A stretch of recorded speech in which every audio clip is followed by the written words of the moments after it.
خیرکم من تعلم القرآن وعلمہ او کما قال علیہ الصلوۃ والسلام۔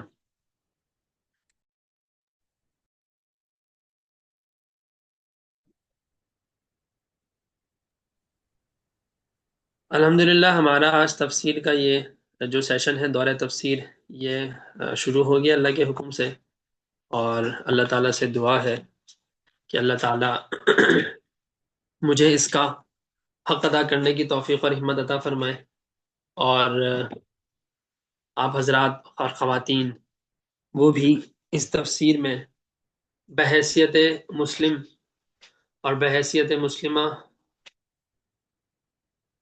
مکمل طور پر توجہ کے ساتھ اور اپنی پوری کوشش کے ساتھ، اپنی پوری ایفرٹ کے ساتھ قرآن کریم کو سمجھنے کی کوشش کریں، اور آپ حضرات کو بھی اللہ تعالیٰ یہ توفیق عطا فرمائیں کہ آپ حضرات دور تفسیر میں شرکت کی کا حق ادا کریں، آمین۔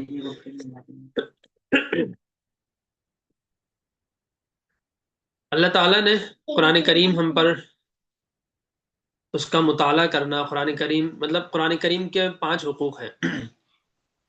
پہلا حق ہے اس پر ایمان لانا، دوسرا حق ہے اس کو پڑھنا اس کی صحیح ادائیگی تجوید کے ساتھ، ٹھیک ہے۔ تیسرا حق ہے اس کو سمجھنا، چوتھا حق ہے اس پر عمل کرنا، اور پانچواں حق ہے اس کو پہنچانا، آگے پہنچانا۔ امام زرکشی رحمہ اللہ ایک بڑے مفسر گزرے ہیں، تو ان کی ایک کتاب بھی ہے علوم القرآن پر، البرہان فی علوم القرآن۔ تو علامہ زرکشی رحمہ اللہ فرماتے ہیں کہ قرآن کا اگر نام رکھا جاتا، نام ایک تو قرآن کا نام ہمارا ہم قرآن کہتے ہیں نا، قرآن ہے، قرآن کہتے ہیں اصل میں وہ بات یا وہ چیز جو بہت زیادہ پڑھی جائے، ٹھیک ہے، قرآن اس کو کہتے ہیں۔ تو اگر اس کا کچھ نام رکھا جاتا تو وہ ہوتا ھذا بلاغ للناس، سورہ ابراہیم کی آیت ہے۔ کیا مطلب کہ یہ پیغام ہے پہنچانے کے لیے، پہنچا لو، پوری پوری سارے عالم میں پھیلا دو۔ تو امام زرکشی رحمہ اللہ یہ فرماتے قرآن کریم اللہ تبارک و تعالی نے لوح محفوظ پر نازل کیا، لوح محفوظ پر اللہ تعالی نے قرآن کریم کو نازل کیا، اور ایک نزول پھر اس کا ہوا ہے آسمان دنیا پر، کہا یہ بھی ایک قول ہے، اور ایک نزول ہوا ہے جو آپ صلی اللہ علیہ وسلم کے قلب مبارک پہ ہوا ہے۔ قرآن کریم کا بہت ہی خوبصورت تعارف قرآن کی زبان میں یہ ہے، قرآن کریم میں اللہ تعالیٰ کا ارشاد ہے کہ انہو لتنزیل من رب العالمین، یہ رب العالمین کی طرف سے آیا ہوا کلام ہے۔ سوال پیدا ہوتا ہے اسے کون لایا ہے؟ تو جواب ہے کہ نزل بہ الروح الامین، اسے جبرائیل علیہ السلام لے کر آئے ہیں۔ یہ کہاں پر نازل ہو رہا ہے؟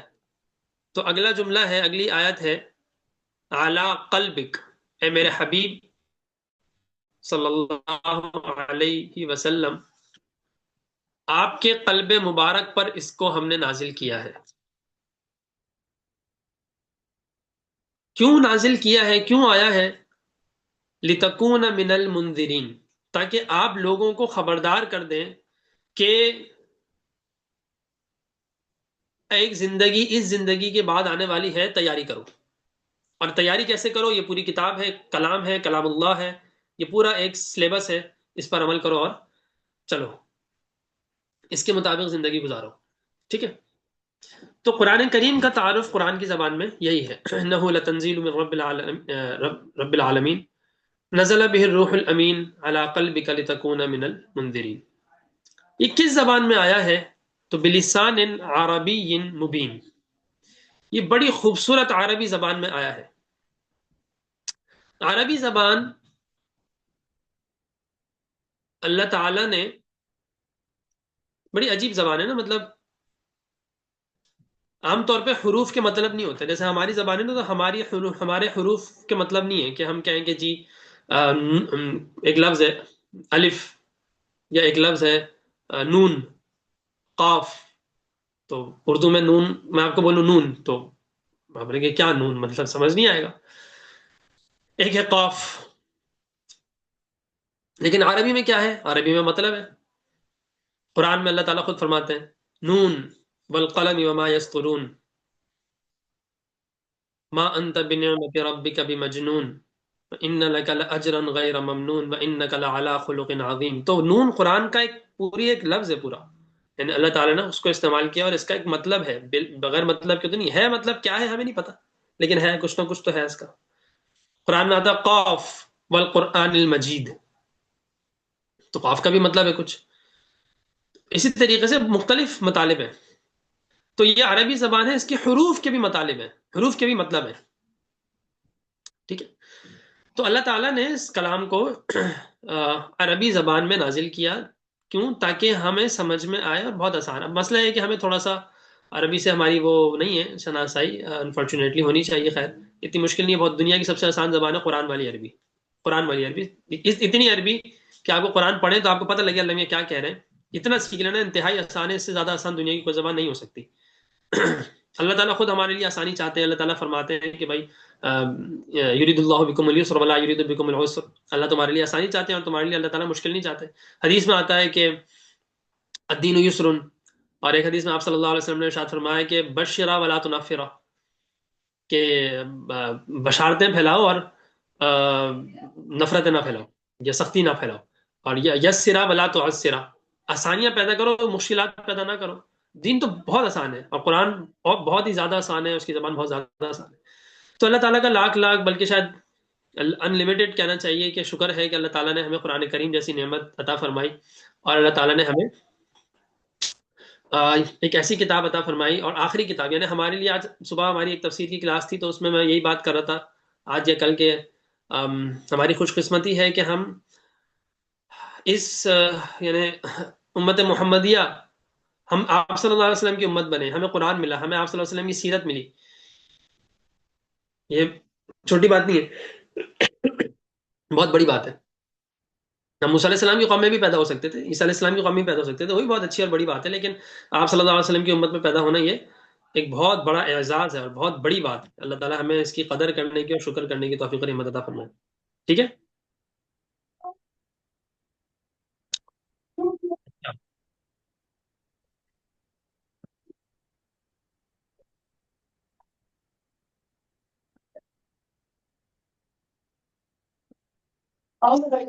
اس تفسیر میں ہم شروع میں یہ کریں گے کہ دورہ تفسیر ہمارا ہے یہ انشاءاللہ تعالی اللہ کے حکم سے. تو میں آپ کو تھوڑا سا کچھ مختصر سا کچھ تفسیر کے بارے میں بتاؤں گا کہ تفسیر کیا ہوتی ہے. بہت ہی زیادہ مختصر بتاؤں گا. اس کے بعد پھر ہم قرآن کریم کو شروع کریں گے، اور کوشش ہو سکتا ہے آج ہی شروع کر لیں، یا ہو سکتا ہے کل سے ہم قرآن کریم شروع کر لیں. یعنی اعوذ باللہ بسم اللہ این ممکن ہے آج ہی سے کر لیں، کیونکہ ہماری کلاس 1.5 گھنٹے کی ہے. تفسیر کسے کہتے ہیں؟ تفسیر آپ کے ذہن میں ہو سکتا ہے بھائی دورہ تفسیر، تو تفسیر کیا چیز ہے؟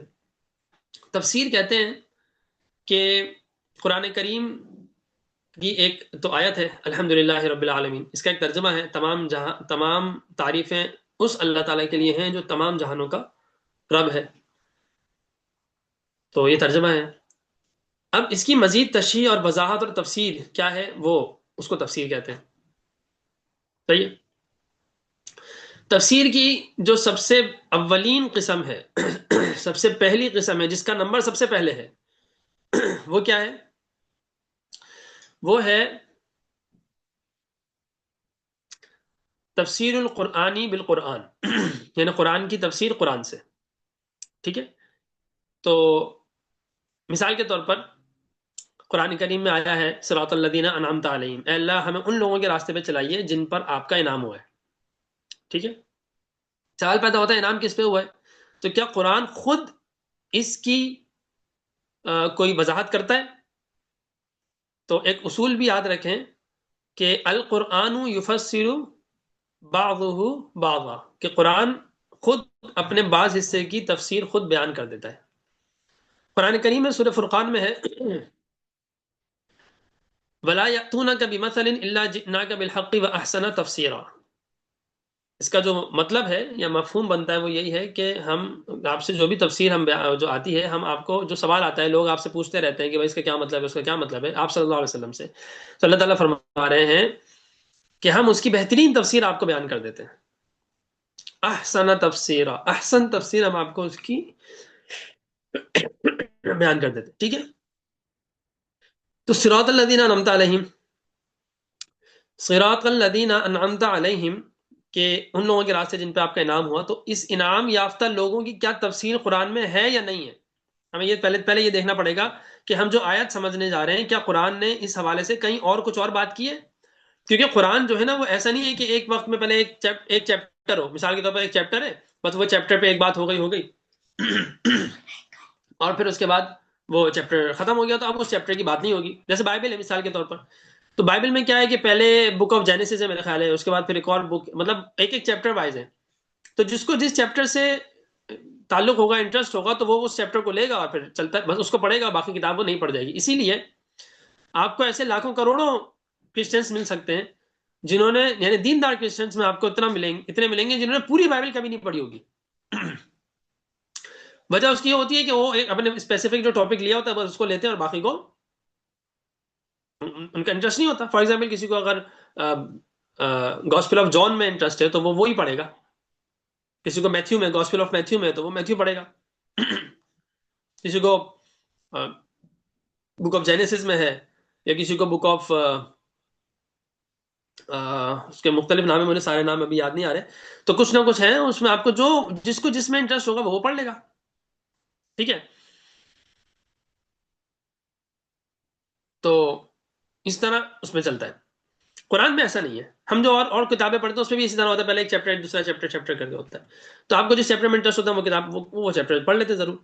قرآن کا معاملہ یہ نہیں ہے۔ قرآن کا معاملہ کیا ہے؟ قرآن کے جتنے بھی مضامین ہیں، مختلف مضامین ہیں قرآن کے، قرآن توحید پہ بات کرتا ہے، قرآن رسالت پہ بات کرتا ہے۔ آپ لوگ نوٹس لے لیں گے تو اور اچھا ہو جائے گا، آپ کی لرننگ زیادہ اچھی ہو جائے گی۔ جیسے یہ میں بتا رہا ہوں نا، تو یہ لکھ لیں، جیسے قرآن کے مضامین کیا ہیں، تو کچھ موٹے موٹے جو میں آپ کو بتا رہا ہوں، موٹے موٹے بنیادی مضامین بتا رہا ہوں۔ توحید پہ بات کرے گا، توحید ہے ایک موضوع ہے رسالت، ایک ہے آخرت، ایک ہے جنت، ایک ہے جہنم، ایک ہے معاد، ٹھیک ہے، ایک ہے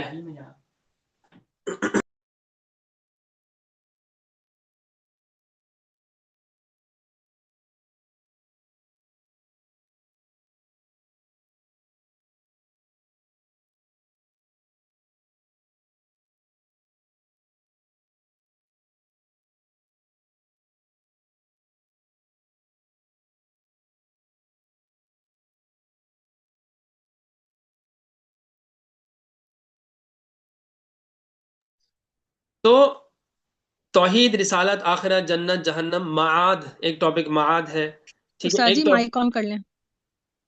مائک آن ہے نا؟ آواز نہیں آ رہی؟ میری جی اب آواز نہیں آئیے، آ اب آئیے۔ رہی؟ ٹھیک ہے۔ تو اسی طریقے سے قرآن کا ایک ٹاپک ہے، قرآن بات کرتا ہے سیاست پہ، قرآن بات کرتا ہے معاشرت پہ، قرآن بات کرتا ہے اخلاق پر، قرآن بات کرتا ہے دل کی پاکیزگی پر، قرآن بات کرتا ہے، بہت زیادہ بات کرتا ہے قرآن علم پر، اور قرآن بات کرتا ہے بہت زیادہ بات کرتا ہے نماز پر، قرآن بات کرتا ہے زکوٰۃ پر، عبادات ہیں ساری ان سب پر۔ تو قرآن کے مختلف ٹاپکس ہیں۔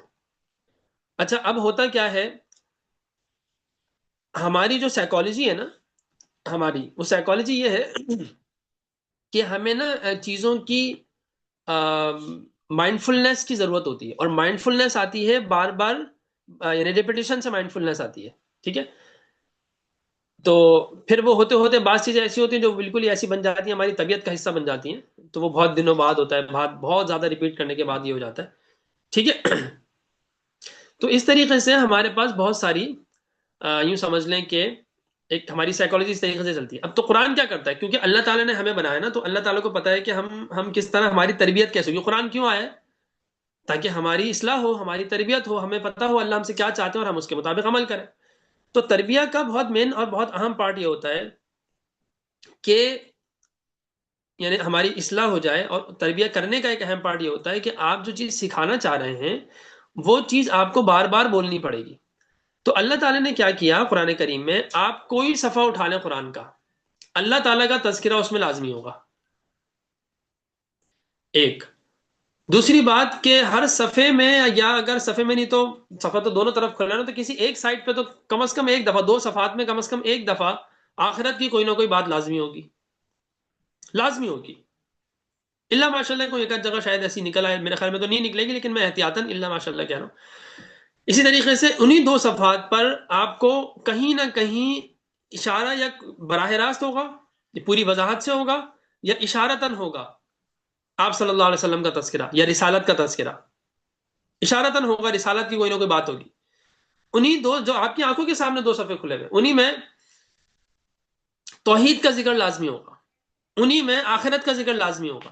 یعنی جو ہمارے ایمانیات کی اور اعمال کی جو، اور ہمارے جو صفات ہیں، جو کیریکٹر ٹریٹس ہیں ہمارے، جو ہماری تربیہ کے لیے، جو ہماری تربیت ہی ہے، اس کے لیے جتنے ایلیمنٹس کی ضرورت ہے، چاہے اس کا تعلق ایمانیات سے ہو، نظریات سے ہو، عقائد سے ہو، اعمال سے ہو، اخلاق سے ہو، جتنی چیزوں سے ہو، وہ آپ کو ایک دو رکوع میں ہی مل رہے ہوں گے. سارے کے سارے اللہ تعالیٰ وہ ساری نیڈ آپ کی پوری کر رہا ہوگا. یعنی آپ قرآن کو کہیں سے کھول لیں، کہیں سے بھی کھول لیں، تھوڑے سے دو چار رکوع آپ پڑھیں گے نا، تو آپ کو کچھ نہ کچھ اپنے لیے اس کے اندر سے عمل کرنے کا اور کچھ سیکھنے سکھانے کا کچھ نہ کچھ ضرور بھی ضرور ملے گا، ضرور ملے گا. کوئی نہ کوئی بات ایسی ہوگی جو آپ کے دل پر اثر کرے گی. اسی لیے آپ کبھی بھی غم کی کیفیت میں یا خوشی کی کیفیت میں قرآن کھولیں، اور جس غم یا جس خوشی کی وجہ سے آپ کی یعنی جو کوز ہے آپ کے غم یا آپ کی خوشی کا، اس کو آپ اپنے ذہن میں رکھے ہوئے ہوتے ہیں کہ اسی بات آپ کی کیفیت ہی وہی ہے، تو وہ ذہن میں ہوتا ہے. آپ قرآن کا کوئی صفحہ کھول لیں، دو رکوع پڑھیں یا چار پڑھ لیں، چلیں احتیاطاً کہہ رہا ہوں، ورنہ دو رکوع پڑھیں، آپ کو یقیناً کوئی نہ کوئی بات، مطلب کتنا معجزہ ہے کہ آپ کوئی بھی دو رکوع پڑھ رہے ہیں، آپ کو اس سے ریلیٹ کرنے کے لیے کوئی نہ کوئی چیز، کوئی نہ کوئی آیت، کوئی نہ کوئی بات، کوئی نہ کوئی حکم، کوئی نہ کوئی نصیحت ضرور مل جائے گی. تھوڑا سا غور کرنے کی ضرورت ہوتی ہے. یہ جو ہم کہتے ہیں نا کہ قرآن ایک ضابطہ حیات ہے، قرآن ایک مکمل زندگی ہے، قرآن آپ نے کتنے لوگوں کے بارے میں سنا ہوگا قرآن پڑھے ایمان لے آئے، قرآن پڑھا زندگی بدل گئی. کیوں ہوتا ہے ایسا؟ بعضوں نے پورا بھی نہیں پڑھا ہوتا، ایسے ہی کھولا ہوتا. اور آپ نے یہ بھی بہت دفعہ سنا ہوگا کہ آپ نے قرآن کھولا، یہ کسی نے قرآن کھولا اور اس کو ایک آیت اسی وقت اس کے ذہن میں آ گئی. تو اس کا یہ مطلب ٹھیک ہے، یہ بھی ہے کسی حد تک کہ وہ ایک معجزہ ہو گیا یا اللہ کی طرف سے ہدایت، وہ تو ہے ہی. لیکن ہم کہتے ہیں یار اس کی کیا قسمت ہے یار، اس نے کھولا اور وہی بات سامنے آئی. تو اصل بات یہ نہیں کہ وہ اس نے وہی جگہ کھولی، کبھی تو ایسا بھی ہوتا ہے. لیکن اصل بات یہ ہے کہ قرآن کا معجزہ یہ ہے کہ آپ قرآن کو کہیں سے بھی کھول لیں، وہ آپ کو ڈائریکٹلی ریلیٹ کرتا ہے، ڈائریکٹلی بات کرتا ہے. یہ ایک ایسا معجزہ ہے جو کسی بھی دنیا کی کتاب میں کوشش کرنے کے بعد بھی نہیں ہو سکتا. آپ کی نفسیات کو اللہ ہم سے، مطلب ہماری میری آپ کی نفسیات اللہ تعالیٰ ہم سے بہت بہتر جانتے ہیں. اسی لیے اللہ تعالیٰ نے اسی حوالے سے اسی حساب سے قرآن کریم کو بنایا ہے یا رکھا ہے. یا اللہ کا کلام ہے، وہ تو اصل تو کلام اللہ ہے، وہ تو مطلب کوئی مخلوق تو ہے نہیں، وہ تو اللہ کا کلام ہے. سبحان اللہ. تو اللہ تعالیٰ کا یہ ہم پر بہت بڑا احسان بھی ہے، اور ہمیں چاہیے کہ ہم اس کی قدردانی کریں. میری کوشش یہ ہوگی کہ ہم تھوڑا اسپیڈ سے چلیں گے، کیونکہ ہم یہ چاہتے ہیں کہ 20 رمضان المبارک تک ہمارا اگر اللہ چاہیں تو مکمل ہو جائے قرآن کریم، اور انشاءاللہ تعالی عظیم ہو جائے گا. اگر اللہ نے چاہا تو ضرور ہو جائے گا. تو میں آپ کو بتا رہا تھا کہ تفسیر یہ ہوتی ہے کہ ایک قرآن کریم کی ایک آیت ہے، ایک بات ہے، تو قرآن کریم مختلف مضامین کو ایک ساتھ لے کے چل رہا ہوتا ہے. تو صراط الذین انعمت علیہم کا میں بتا رہا تھا کہ انعام یافتہ لوگ کون ہیں. وہ ہے سورہ نساء کی آیت نمبر 69 میں، سورت نمبر 4 ہے اور آیت نمبر 69 ہے. وہاں اللہ تعالیٰ بتا رہے ہیں 4 لوگ ہیں جو انعام یافتہ ہیں. کون؟ ایک نبیین، ایک صدیقین، ایک شہداء، اور ایک صالحین. تو یہ قرآن نے خود اپنی ایک آیت کی تفسیر قرآن نے خود دوسری جگہ کر دی. ٹھیک ہے.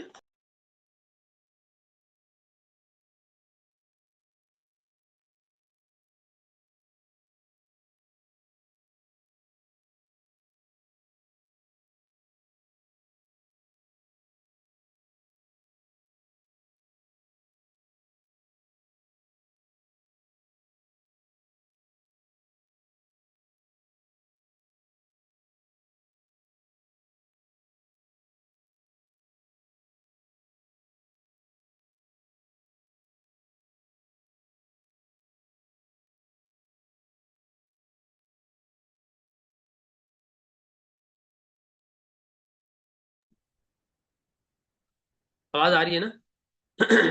تو میں نے آپ کو ایک جو مثال دی ہے وہ دی ہے تفسیر القرآن بالقرآن، یعنی قرآن کی تفسیر قرآن سے۔ صراط الذین انعمت علیہم سورہ فاتحہ کی جو سیکنڈ لاسٹ آیت ہے، اس کی تفسیر اللہ تعالیٰ نے کری ہے سورہ نساء سورۃ نمبر 4 آیت نمبر 16۔ ٹھیک ہے؟ تو قرآن کریم چونکہ ایک ساتھ سارے مضامین لے کے چل رہا ہوتا ہے،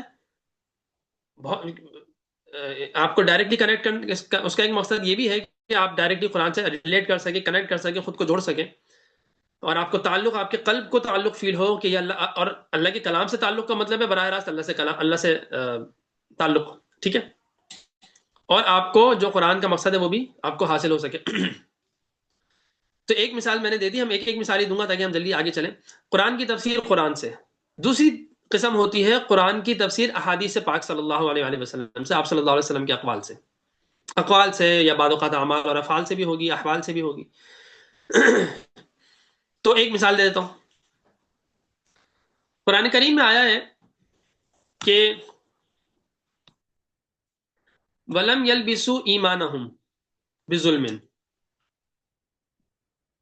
ٹھیک ہے؟ کامیاب لوگوں کی بات اللہ تعالیٰ بتا رہے ہیں کہ کچھ لوگ ایسے ہیں جو کامیاب ہیں۔ کون ہیں وہ کامیاب لوگ؟ وہ ہیں جنہوں نے وَلَمْ يَلْبِسُوا إِيمَانَهُمْ بِظُلْمٍ، جنہوں نے ذرہ برابر اپنے ایمان کو، ان کے یعنی ان کے ایمان، انہوں نے اپنے ایمان کے ساتھ ذرہ برابر ظلم نہیں کیا۔ وَلَمْ يَلْبِسُوا إِيمَانَهُمْ، بلکہ یوں سمجھ لیں، یلبسو کہتے ہیں یعنی کہ ہلکا سا بھی کیا کہیں گے کہ مکس اپ نہیں کیا، تھوڑا سا بھی ظلم، اتنا ذرہ برابر بھی ظلم نہیں کیا۔ اچھا، ہم لوگ تو ظلم کہتے ہیں کہ مثال کے طور پر ظلم کرنا، مثال کے طور پر بچوں کو بے تحاشا مار دیا، اپنی اولاد پہ بے تحاشا سختی کر دی، تو یہ ظلم ہے، ہم یہ سمجھتے ہیں، یا اپنے ماتحت پہ کچھ ظلم کر دیا اس کو صرف ظلم سمجھتے ہیں۔ اصل میں ظلم صرف یہ نہیں ہوتا، ظلم کا مطلب ہوتا ہے عربی میں، اصل میں ظلم کا مطلب ہوتا ہے وضع الشیء فی غیر محلہ، کہ اپنے جہاں آپ ایک چیز رکھنے کی جگہ ہے، تو مثال کے طور پر یہ ٹوپی ہے، اس ٹوپی کی جگہ یہ سر پر ہے، میں اس کو اگر گھٹنے پہ اتار کے گھٹنے پہ پہن لوں، گھٹنے پہ رکھ لوں، تو وہاں بھی ٹھیک ہے آ جائے گی، تو لیکن یہ کیا ہے عربی کے لحاظ سے جس کا جو حق تھا جس جگہ پہ رکھنے کا، اس کو اس جگہ سے ہٹا کے دوسری جگہ رکھ دیا، تو یہ ظلم ہے۔ تو اتنی چھوٹی موٹی غلطی تو ہم سے ہو جاتی ہے، کبھی چپل ہم چپل اتارنے کی جگہ پہ نہیں رکھتے، اس کو کہیں اور رکھ دیتے ہیں جلدی میں، کبھی ٹوپی تمیز سے نہیں رکھتے، کبھی ایسی جلدی میں پھینک دیتے ہیں، یا گر جاتی ہے خود بے خیالی میں۔ تو یہ سب کیا ہے؟ بے ترتیبی ہے، اور کسی حد تک یہ ظلم کے اندر آ رہا ہوتا ہے، تو یہ بھی ظلم ہے۔ تو صحابہ سمجھتے تھے کہ یار اتنا چھوٹا سا ظلم تو ہم میں سے ہر ایک سے ہو جاتا ہے، تو صحابہ تو پریشان ہو گئے کہ مطلب ہم کامیاب نہیں ہیں کیا؟ ہیں؟ ہم کامیاب نہیں ہیں کیا؟ تو صحابہ نے کیا کیا؟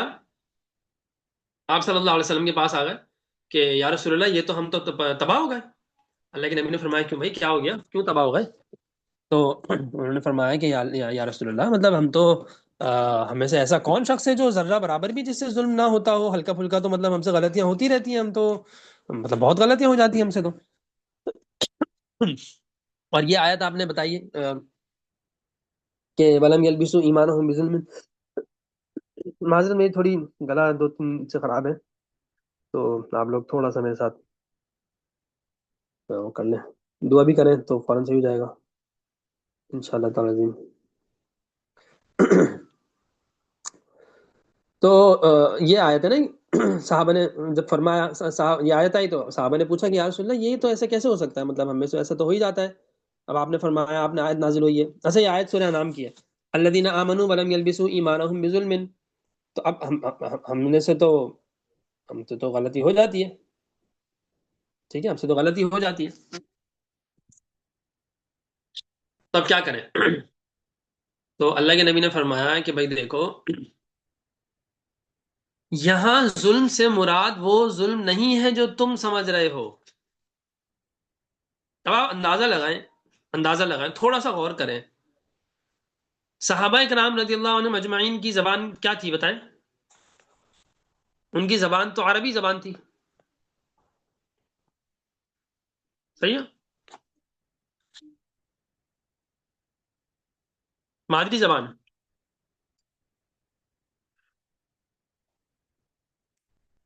ان کی تو مادری زبان تک عربی ہے، ان کا تو بچہ بچہ عربی جانتا ہے. صحیح ہے. تو اور فی البدی عربی جانتے ہیں. ان کو وہ اشعار میں باتیں کرتے ہیں، بڑے بڑے دیوان ان کو یاد ہوتے ہیں. حافظہ بھی بہت قوی ہے عربی میں بھی. ایک تبھی تو وہ دنیا کو کہتے تھے ہم عرب ہیں، تو دنیا کو کہنا چاہیے تھا غیر عرب. ہم عرب ہیں، یہ غیر عرب ہے. وہ کہتے ہیں نہیں، یہ عجم ہے، گونگے ہیں. عجم کا مطلب ہوتا ہے جس کو بات نہ کرنی آتی، گونگا ہو. تو وہ اپنے مقابلے میں پوری دنیا کو گونگا کیوں؟ کہ ان کی کوئی زبان تھوڑی ہے. یہ تو بس ٹھیک ہے، بس چلاؤ ہے، زبان تو عربی ہے. اور باقی صحیح بات ہے. تو ان کا یہ غرور بننے کی، غرور نہیں کرنا چاہیے، وہ تو انہوں غلط کرتے تھے. لیکن ایک وجہ جو تھی نا، وہ وجہ ایک وزن رکھتی ہے کہ واقعی ہاں یار، عربی عربی عربی کی زبانیں ساری زبانیں حیثیت نہیں رکھتی. تو جب صحابہ اتنے عربی دان، عربی کے ایکسپرٹ تھے، بڑے بڑے قصیدے ہوتے تھے، 7 قصیدے لٹکے ہوئے تھے حرم شریف میں کہ اس سے کوئی بہتر کلام آئے گا تو ان قصیدوں کو اتارا جائے گا، کہ جو آتا تھا اس سے بہتر کلام لگ جاتا تھا، پہلے والا اتر جاتا تھا. خیر، پھر قرآن آیا تو آہستہ آہستہ قصیدہ اترنے شروع ہوا. وہ ایک لمبی کہانی ہے، تو وہ پھر کسی وقت انشاءاللہ میں سناؤں گا. تو عرب کا ایک بادشاہ ہے، تو اس کا بچہ ہو گیا 10 سال کا. اس نے کوئی شعر نہیں کہا. تو اس نے کہا کہ یہ جو ہے نا، مجھے لگتا ہے میرا بچہ نہیں ہے، کہ 10 سال کا ہو گیا ہے، اس نے کوئی شعر نہیں کہا. میری نسل کا ہے، میرا خون ہے، اور شعر نہیں کہا، ایسا کیسے ہو سکتا ہے؟ اور اس نے اپنے 2 غلاموں کو بلایا، کہا اس کو پہاڑی کے اوپر لے جا کے اس کو قتل کر دو، پھینک دو. یعنی اتنا ان کا وہ تھا کہ عربی ہو، بچہ 10 سال کا ہو گیا اور کوئی شعر نہ کہے. اتنا ان کو زبان پہ عبور ہے. اس کو لے گئے 2 غلام. اس کو پہلے تو اس کو سمجھ نہیں آیا، خیر بچہ تھا 10 سال کا. جب وہ تلوار نکالی تو وہ کہنے لگے کیا کر رہے ہو؟ وہ بچے نے کہا کیا کر رہے ہو؟ انہوں نے کہا تیرے باپ کا حکم ہے تمہیں قتل کر دے گا. کیوں؟ کس بات پہ؟ اس بات پہ کہ تم 10 سال کے ہو گئے اور ابھی تک تم نے کوئی شعر نہیں کہا، تو اسے شک ہے تم اس کی نسل سے نہیں ہو. بس اتنی سی بات نے کہا. تو اس نے 2 شعر کہے: قفا نبکی من ذکرى حبیب ومنزل بسخط اللواء بین الدخول فحوملی. پھر آگے اس نے اس پر 90 اشعار کا قصیدہ کہا: فطودها لم مقرات لم يعفر اسمها لما نسجدها من جنوب وشمال ترى بار الارام في عنساقها وقيعانها كانه حب فلفلي كاني غداة البين يوم تحمل لدى سمرات الحي ناقف هنزلي وقوفا بها صحبي علي مطيهم یقولون لا تہلک اسن متجملی فإن شفاق. مطلب پورے لمبے اس کے اشعار ہیں. تو یہ بعد میں پھر اس نے اسی بہار پہ اسی اس پہ قصیدہ کہا. تو وہ دونوں واپس آئے اور اس کو کہنے لگے بادشاہ کو کہ تو کہتا ہے یہ شاعر نہیں، یہ تو عرب کا آنے والا سب سے بڑا شاعر ہوگا. کہ وقف واستوقفا بکا واستبکا ونع المنزل والدیار فی بیت واحد. اس نے ایک بیت میں وہ کچھ کہہ دیا ہے جو بڑے لمبے قصیدوں میں کہا جاتا ہے. اور پھر ہوا یہ باقی. تھوڑے عرصے کے بعد پوری دنیا کا وہ سب سے بڑا شاعر سمجھا جانے لگا، پوری عرب دنیا میں. اس کا نام ہے امرؤ القیس. تو یہ صرف اس لیے میں بتا رہا ہوں، یہ تھوڑی سی بات عربی کے اوپر اس لیے کر رہا ہوں کہ آپ اندازہ لگائیں کہ صحابہ اکرام رضی اللہ عنہم اجمعین عربی کے ماحول میں ہیں اور اس لیول کی عربی ہے. اور ان کو یہ آیا سمجھنے میں کیا ہو رہا ہے، وہ یہ کہہ رہے ہیں کہ یا رسول اللہ صلی اللہ علیہ وسلم، یا رسول اللہ، ہم یہ نہیں کر، یہ ہم ظلم تو ہم کرتے ہی ہیں، یہ تھوڑی بہت غلطی تو ہم سے ہو ہی جاتی ہے. کبھی بھاگم بھاگ میں غلطی سے پانی پی لیا کھڑے ہو کے، پھر کبھی جو ہے وہ جلدی جلدی میں جو ہے وہ بھاگم دوڑی میں جو ہے وہ چپل الٹی رکھ دی، یا جہاں اتارنی تھی وہاں نہیں اتاری، تھوڑی آگے آ گئے. تو یا رسول اللہ، تو اتنا چھوٹا موٹا ظلم تو ہم سب سے ہو جاتا ہے. تو صحابہ کو سمجھنے میں مشکل پیش آئی. آپ صلی اللہ علیہ وسلم نے فرمایا کہ یہاں ظلم سے مراد وہ نہیں ہے جو تم سمجھ رہے ہو. یہاں ظلم سے مراد وہ ہے جو لقمان علیہ السلام نے اپنے بیٹے کو کہا تھا کہ یا بنیا، اے میرے پیارے بیٹے، اے میرے دل کے ٹکڑے، لا تشرک باللہ، اللہ کے ساتھ شریک مت کرنا، ان الشرک لظلم عظیم، کہ بے شک شرک سب بہت بڑا ظلم ہے. شرک کیا ہے؟ بہت بڑا ظلم ہے. تو یہاں ظلم سے مراد شرک ہے. تو صحابہ کو اتنا سکون کا سانس لیا صحابہ نے کہ الحمدللہ، پھر ٹھیک ہے، کیونکہ شرک ہم نے ذرہ برابر بھی نہیں کیا ہے. شرک کا مسئلہ نہیں ہے. ٹھیک ہے. تو قرآن کی تفسیر قرآن سے، اور پھر دوسرا کیا ہے مقام حدیث پاک سے۔ پھر تیسرا ہوتا ہے قرآن کی تفسیر صحابہ اکرام رضی اللہ عنہم اجمعین، صحابہ اکرام رضی اللہ عنہم اجمعین، ان کی تفسیر یا ان کے اقوال، تو اس سے ہوتا ہے ٹھیک ہے۔ تو اس میں بھی ہے مثالیں، پھر میں اگر اس کی مثال بھی دوں تو تھوڑی سی بات لمبی ہو جائے گی، لیکن ان دو مثالوں سے آپ کو سمجھ میں آ رہا ہوگا کہ تفسیر تفسیر القرآن بالقرآن کا کیا مطلب ہے، اور بالحدیث کا کیا مطلب ہے، اور باقوال صحابہ کا کیا مطلب ہے، یعنی صحابہ کے اقوال سے تفسیر ہوگی اس کا کیا مطلب ہے۔ اور اسی طریقے سے پھر چوتھا آپشن یا طریقہ ہوتا ہے کہ آم، لغت عرب ٹھیک ہے۔ چوتھا آپشن کیا ہوتا ہے، لغت چوتھی قسم کیا ہے، لغت عرب، کہ عرب کی جو لغت ہے اس کے حوالے سے یا یوں سمجھ لیں کہ بعض علماء نے یہ بھی کہا ہے، یا میرے خیال ہے یہی بات زیادہ صحیح بھی ہے، کہ چوتھا ہے تابعین کے اقوال سے، اور پھر پانچواں ہے لغت عرب، اور چھٹا ہے عقل سلیم، یعنی آپ کی اپنی عقل۔ جب ان سارے سے آپ گزر جاتے ہیں، پھر آپ اگر، اور آپ نے اچھی خاصی تفاسیر کا مطالعہ بھی کیا ہوتا ہے، آپ کا عربیت پہ آپ کا ایک عبور ہوتا ہے ایک حد تک، اور اس کے بعد آپ کا مطلب یہ سب چیزیں آپ کو آتی ہیں، صرف آتا ہے، صرف و نحو آپ کو آتی ہے، اور آپ کو بلاغت آتی ہے، بدیع اور بیان آپ نے سیکھا ہے، اصول فقہ کچھ آپ کو پڑھ چکے ہیں، اصول حدیث اور حدیث سے آپ واقف ہیں، اصول تفسیر سے آپ واقف ہیں، اور یہ سارے علوم اور کچھ تفاسیر کا بھی آپ نے اچھی خاصی تفاسیر کا بھی مطالعہ کر لیا ہے، تو اب آپ، اور آپ کی عقل بھی سلیم ہے، صحیح سلامت ہے آپ کی عقل، کوئی گڑبڑ نہیں ہوئی ہے، تو پھر آپ کیا کرتے ہیں کہ اپنی عقل سے غور اور فکر کر کے، قرآن کریم میں تدبر کر کے، پھر آپ کیا کرتے ہیں، خود بھی تفسیر کرتے ہیں، ٹھیک ہے۔ تو تفسیر کے پھر یہ چھٹا آپشن ہو گیا ایک طریقے سے، یعنی چھٹی قسم ہو گئی۔ تو یہ ہے ایک تفسیر کا، میں نے آپ کو ایک تھوڑا سا یہ سمجھ لیں کہ ایک تھوڑا سا اوور ویو سا دے دیا، ایک تھوڑا سا خلاصہ سا دے دیا، اور اس سے آپ کو ایک آئیڈیا ہو گیا ہوگا کہ تفسیر کسے کہتے ہیں، بہت سو کو شاید پہلے سے پتہ بھی ہوگا، لیکن اچھا ہے وہ تھوڑا سا ریکال یا کیا کہتے ہیں کہ ریمائنڈ ہو گیا ہوگا۔ اچھا، اس کے بعد تفسیر، میں چاہتا تو تھا کہ میں تفاسیر کا تعارف بھی کراؤں، اور اس پہ ایک پورا وہ کریں ہم، کہ جس سے آپ کو آئیڈیا ہو کہ علماء نے تفاسیر جو لکھی ہیں تو کس کس انداز سے لکھی ہیں، تو یہ بھی ہو سکتا ہے کہ ہم تعارف میں کرا دوں، لیکن پھر وہی والی بات ہے کہ پھر بات تھوڑی سی ہو جاتی ہے، پھر آج ہماری کلاس شروع نہیں ہو سکے گی، تو میرا خیال ہے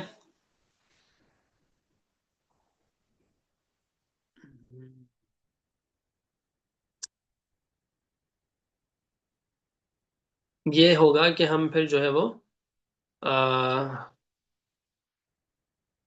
آپ لوگ اگر چاہیں تو مجھے رائے دے دیں، کیونکہ اب جو پارٹیسپینٹس ہیں آپ لوگ جیسے چاہیں گے تو ہم اس کو تھوڑا سا وہ کر سکتے ہیں، کیونکہ اس میں زیادہ وہ فائدہ ہوگا، کیونکہ آپ لوگ جو چاہتے ہیں وہ ہو تو بہتر ہے۔ تو اگر آپ لوگ وہ رائے دے دیں اپنی اپنی، کہ بھئی ہم تھوڑا سا علوم تفسیر کو بھی دیکھ لیں، اور پھر ہم اسٹارٹ کریں اعوذ باللہ بسم اللہ اور سورہ فاتحہ، یا ہم ابھی سے اعوذ باللہ بسم اللہ اور سورہ فاتحہ اسٹارٹ کر دیں، اور علوم کو فی الحال اس کو چھوڑ دیں۔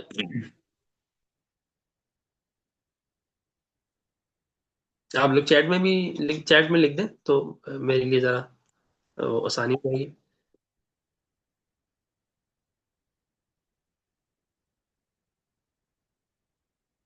اصل میں جو ہماری جو ڈیپ کلاس ہوتی ہے نا، تھوڑی ہم گہرائی سے تفسیر کو پڑھتے ہیں، تو اس میں تو میں بہت ساری چیزیں بتاتا ہوں، اس میں تو تفاسیر کا تعارف بھی کراتا ہوں، تفاسیر کی قسمیں بھی بتاتا ہوں، تو بہت ساری چیزیں ہم کر لے ہوتے ہیں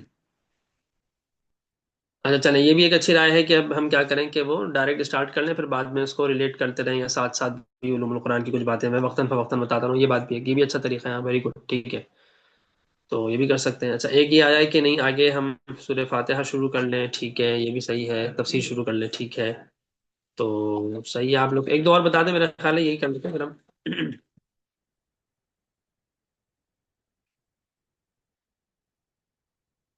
میرا خیال ہے تفسیر ہی ہم شروع کر لیتے ہیں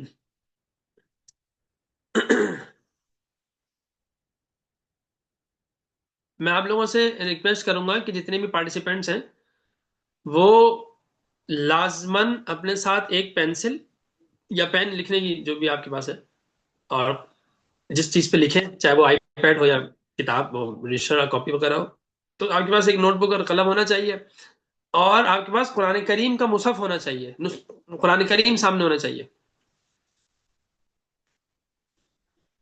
صحیح ہے، قرآن کریم سامنے ہونا چاہیے.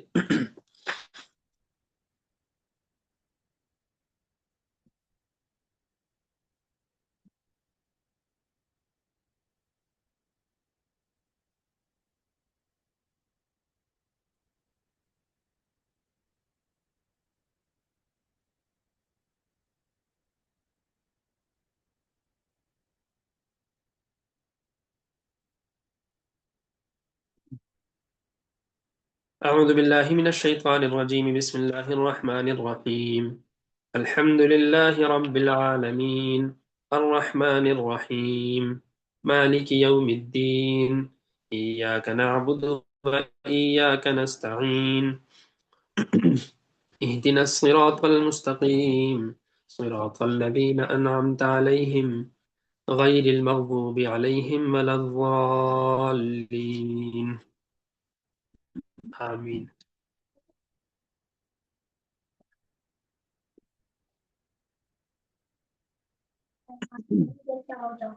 اعوذ باللہ من الشیطان الرجیم، اس کو ہم کہتے ہیں تعوذ.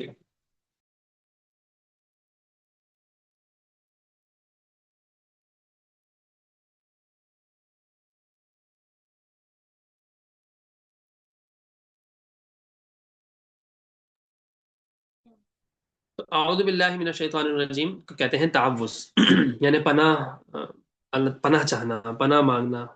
ٹھیک ہے، تعوذ. اور بسم اللہ الرحمن الرحیم کو ہم کہتے ہیں تسمیہ، نام لینا. ٹھیک ہے. اعوذ باللہ من الشیطان الرجیم، اس کی اللہ تعالی کے ہاں اور آپ ہم یعنی دین میں اس کی بہت زیادہ اہمیت ہے. ہاں، عام طور پہ ہم لوگ اس کی اتنی وہ اہمیت نہیں دے پاتے جو ہے اس کی اہمیت. ٹھیک ہے.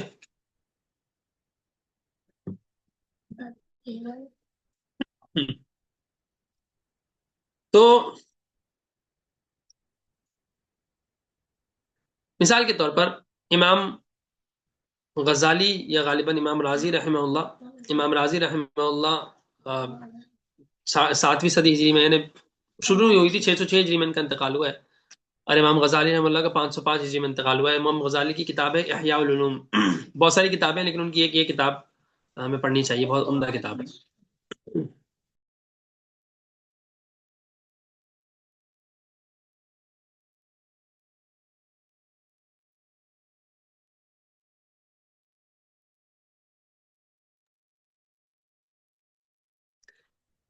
امام راضی کی بھی بہت ساری کتابیں ہیں، اور اس میں ان کی تفسیر تو عمدہ ترین، یعنی اگر یہ کہا جائے کہ کوئی ٹاپ 5 تفاسیر بتائی جائیں تو اس میں ایک امام راضی کی تفسیر، تفسیر مفاتیح الغیب ضرور لازمی ہوگی. ٹھیک ہے. تو ایک تو یہ بات ہے.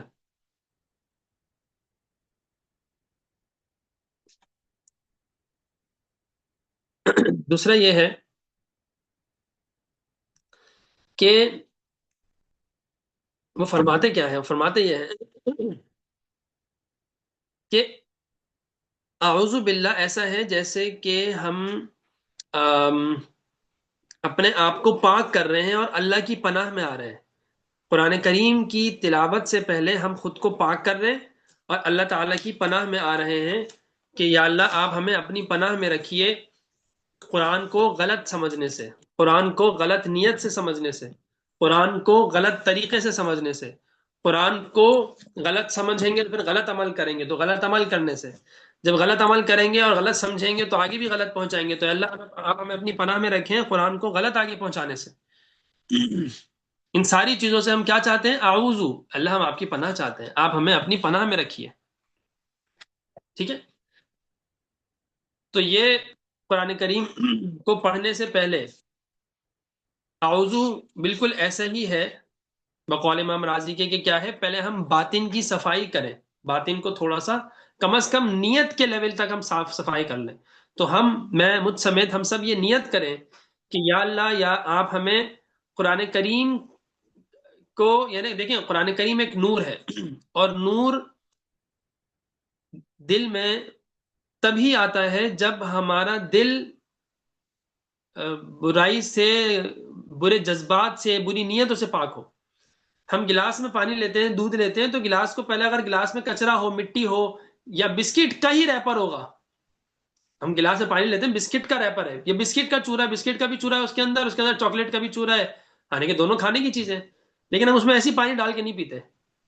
ہم یا تو اس کو نکال کے کھا لیں گے، یا اس کو جو بھی کچھ کریں گے، لیکن اس کو جب تک نکالیں گے نہیں تب تک پانی نہیں ڈالیں گے، دودھ نہیں ڈالیں گے۔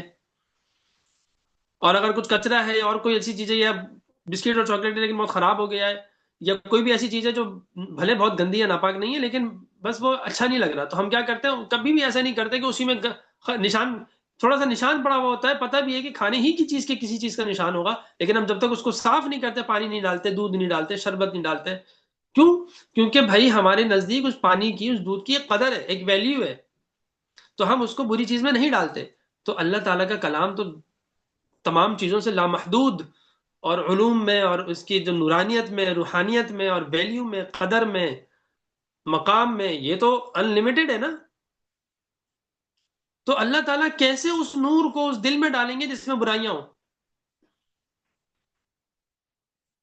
جس دل کے اندر جذبات ہی ٹھیک نہیں، جس دل کے اندر نیت ہی ٹھیک نہیں ہے قرآن سیکھنے کی، اس دل میں علوم قرآن نہیں آ سکتے۔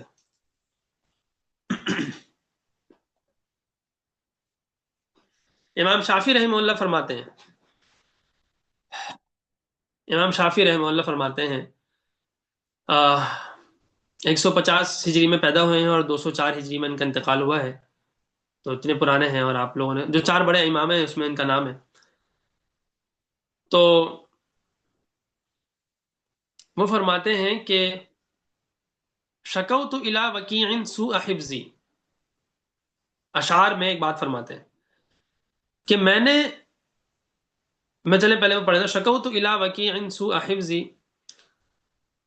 فاوصانی الی ترک المعاصی،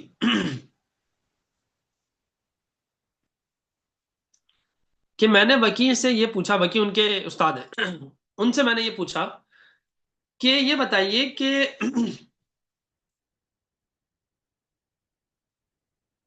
حافظہ کیسے قوی ہوگا؟ میں نے ان سے کیا پوچھا کہ حافظہ کیسے قوی ہوگا؟ تو انہوں نے کہا کہ فاوصانی الی ترک المعاصی، انہوں نے مجھے وصیت کی، ہاں ہی سیڈ لیو سنس، تو وہی اشعار بتا رہا ہوں۔ تو انہوں نے کہا کہ تم گناہ چھوڑ دو۔ امام وکیع رحمہ اللہ تعالیٰ نے امام شافی رحمہ اللہ سے فرمایا کہ تم گناہ چھوڑ دو۔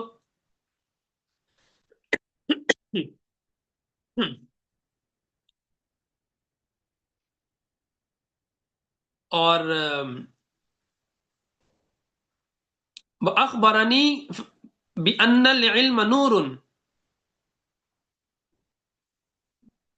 وان النور لا يعطى لعاصی، تو انہوں نے مجھے یہ بتایا کہ علم ایک نور ہے، اور نور گناہگار کو نہیں دیا جاتا۔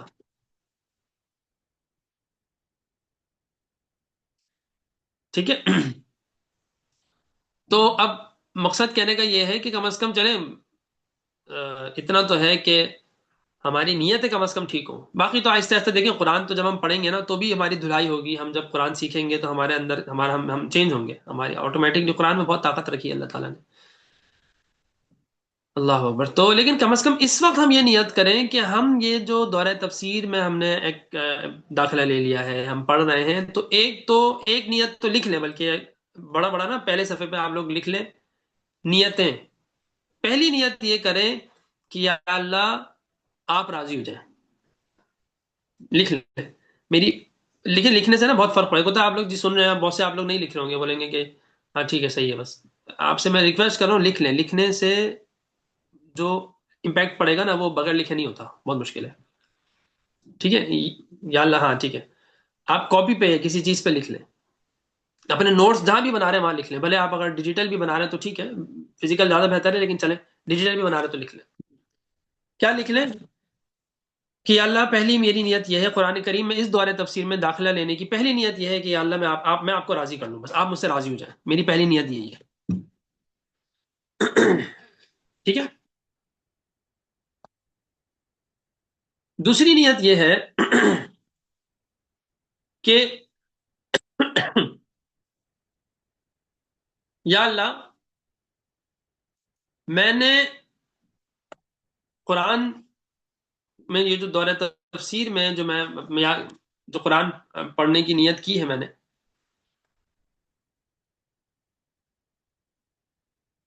تو اس میں مجھے سستی میرے اس علم کے حصول میں حائل نہ ہو.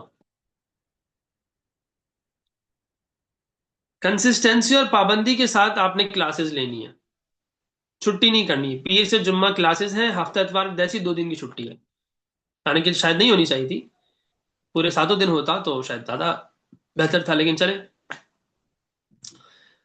تو یہ 1.5 گھنٹہ 24 گھنٹے میں آپ کو 24,000 روپے دوں، 24,000 روپے دوں، اور اس کا جو 2 گھنٹے اور 2.4 آورس واپس مانگ لوں آپ سے، 10% واپس مانگ لوں، تو کیا ہوگا؟ آپ منع کریں گے کہ نہیں میں ہم تو نہیں دے رہے؟ ایسا تو نہیں ہوگا نا. بولیں گے بھائی آپ کے ہی تھے سر یا استاد جی، جو بھی آپ بولیں گے کہ استاد جی آپ کے ہی تھے، آپ پورے پورے بھی لے لیں، یہ پورے لے لیں.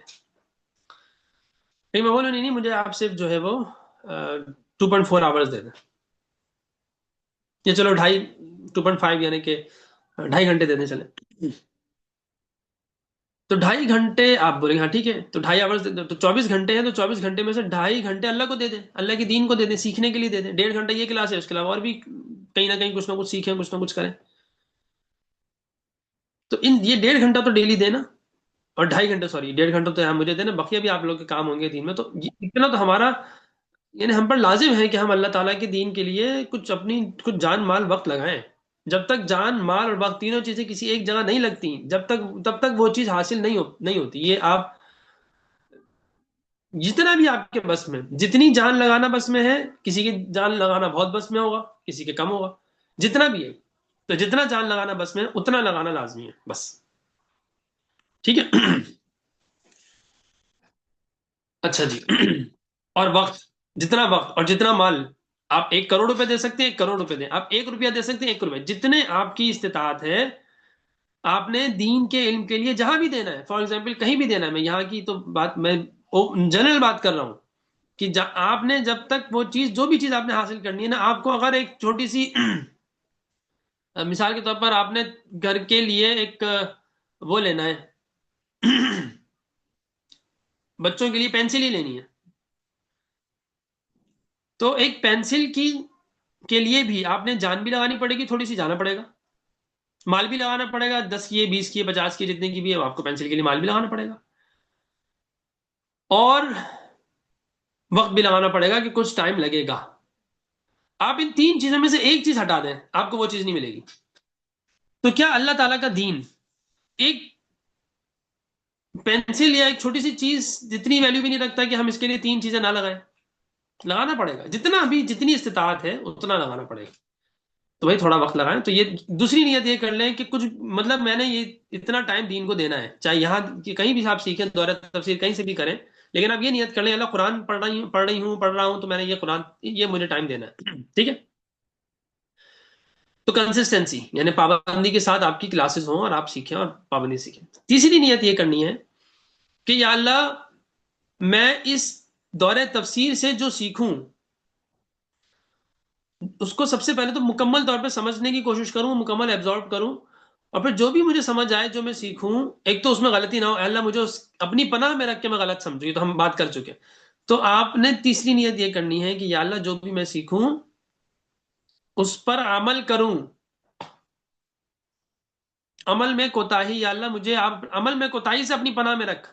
اعوذ باللہ، یا اللہ میں آپ کی پناہ میں آتی ہوں عمل کی کوتاہی سے. ٹھیک ہے. چوتھی نیت یہ کریں کہ یہ جو بھی میں سیکھوں گا وہ میں آگے اپنے، اگر آپ کے ہسبینڈ ہیں انہیں، آپ کے بچے ہیں انہیں، ان 2 کو تو لازمی سکھاؤں گا، سکھاؤں گی.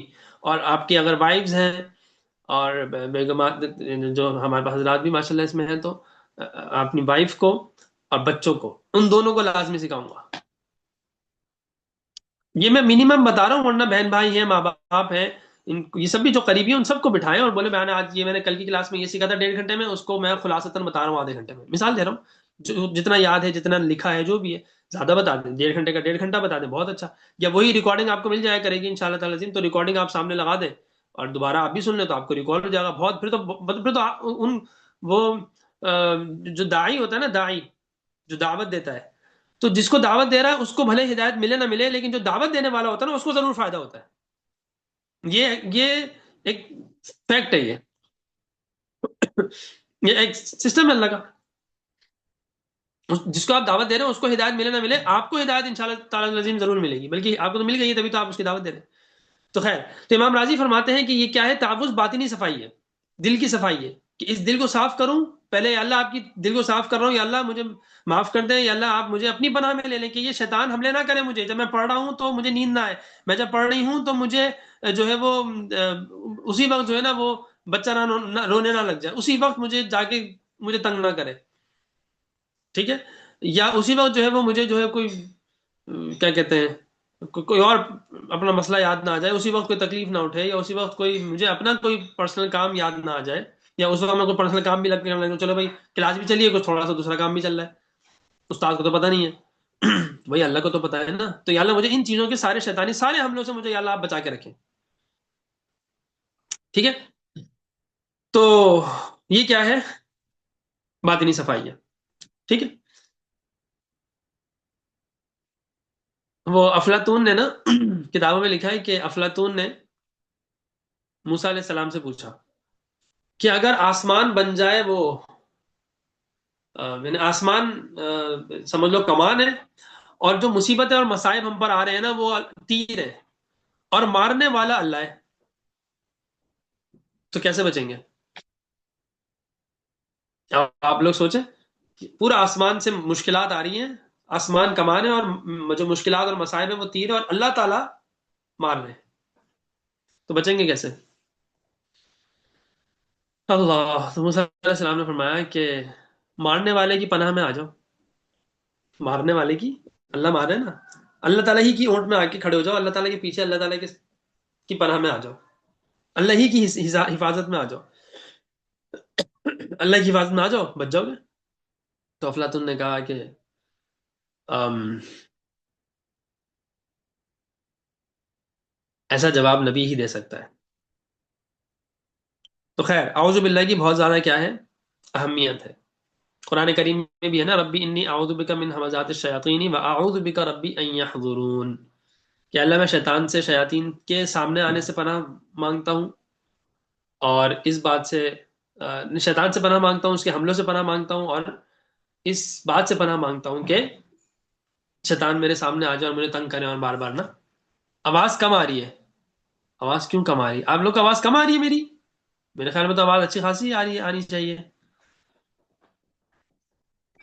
نہیں، کلیئر آ رہی ہے استاد جی، تیز آ رہی ہے. ایک معاذ صاحب ہے کوئی شاید ان کو آواز. اب دیکھیں آپ کے شاید اسپیکر وغیرہ کا تو کچھ ایشو نہیں ہے. آواز تو میرے خیال ہے صحیح ہے، صحیح آنی چاہیے، صحیح آتی ہے. ہاں صحیح ہے، کلیئر ہے الحمدللہ. اچھا جی، تو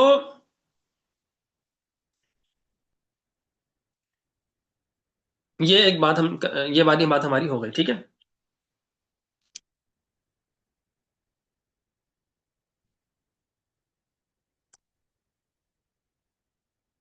ہاں، تو وہ موسیٰ علیہ السلام نے جواب دیا کہ بھائی اس طرح سے اللہ کی پناہ میں آ جاؤ.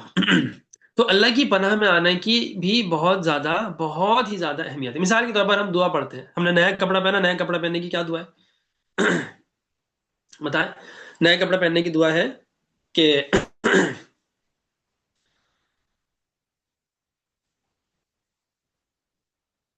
ایک سیکنڈ، موبائل بند میں جاتا.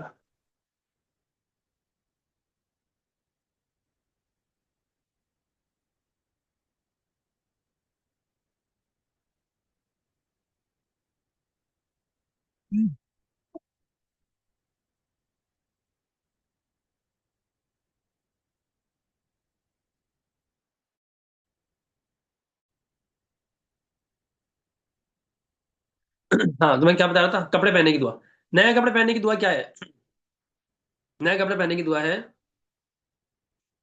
اللہم لک الحمد کما کسوتنیہ اسألک خیرہ و خیر ما صنع لہ و اعوذ بک من شرہ و شر ما صنع لہ. پھر آگے اعوذ باللہ، کہ اللہ میں اس کپڑے کے خیر مانگتا ہوں اور اس کے شر سے آپ کی پناہ مانگتا ہوں. بات سمجھ آ رہی ہے؟ یعنی جو دعا کپڑے پہننے کی ہے اس میں بھی جو ہے نا وہ اللہ کی پناہ میں آنے کا تذکرہ ہے. اللہ کے نبی نے ہمیں سکھایا ہے نا دعا.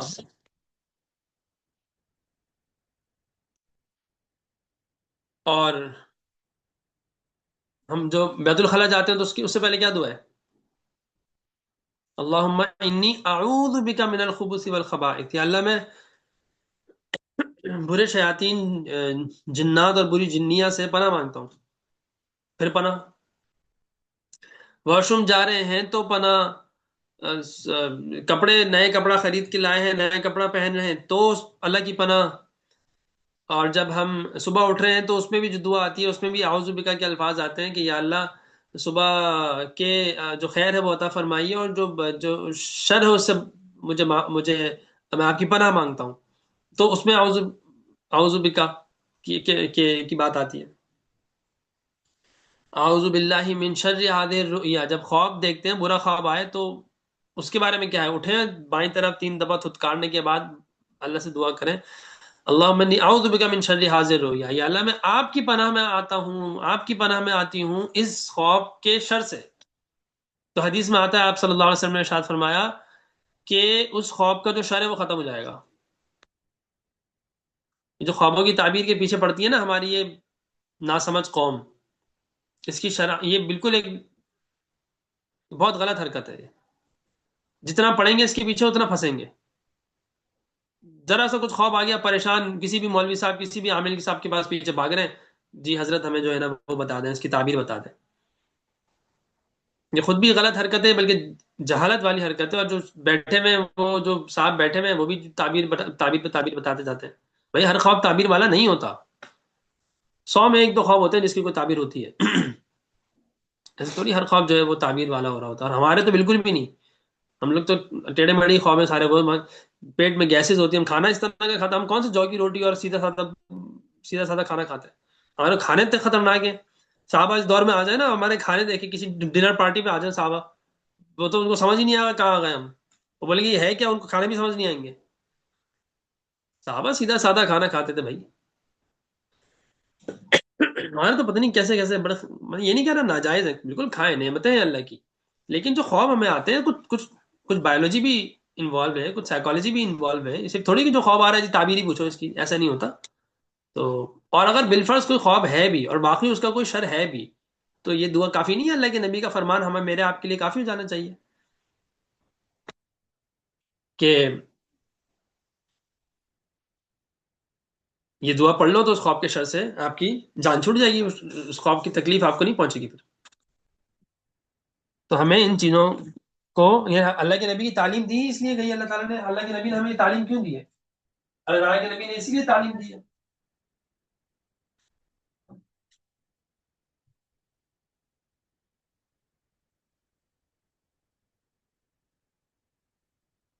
اللہ کے نبی نے اس لیے ارشاد فرمایا کہ جب برا خواب آ گیا اگر تو برے خواب میں کیا کرو،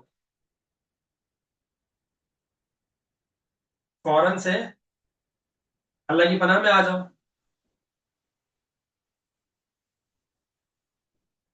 تو برا خواب اثر نہیں کرے گا، بلکہ اگر تعبیر ہونی ہوگی تو اچھی تعبیر ہو جائے گی، اچھا خواب ہو جائے گا.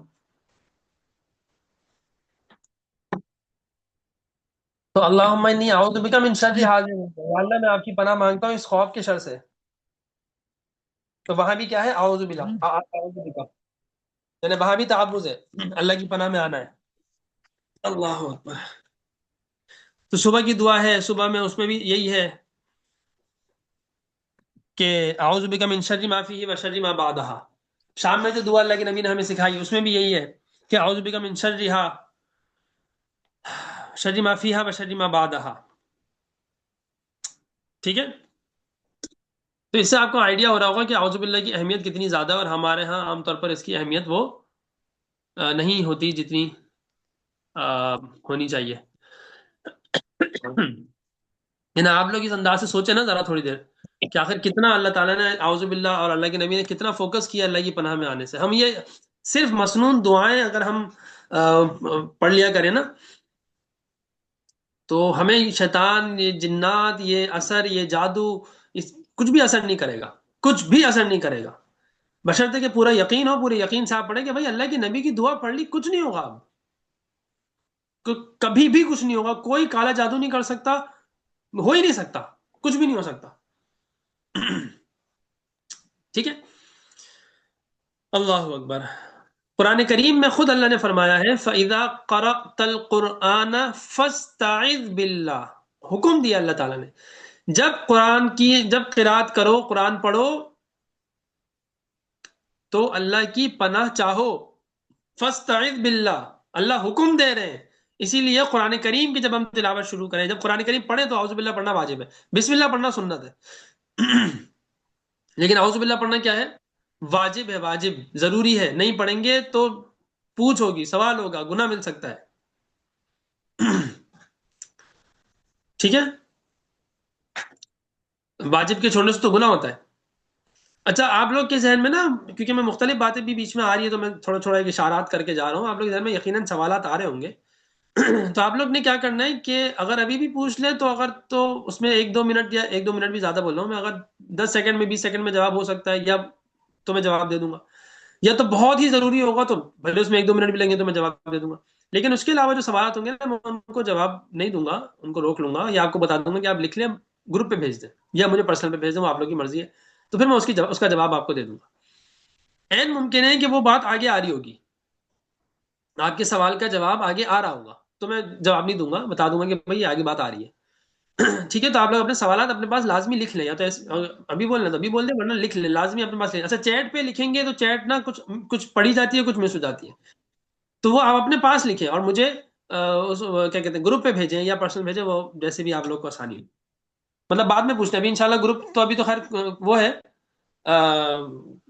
گروپ آن ہے، لیکن یہ گروپ آن نہیں رہے گا، یہ گروپ آف ہوگا، صرف ایڈمنس کے لیے آن ہوگا. دونوں گروپس کی بات کر رہا ہوں، جو خواتین کا وہ بھی اور جو حضرات کا وہ بھی.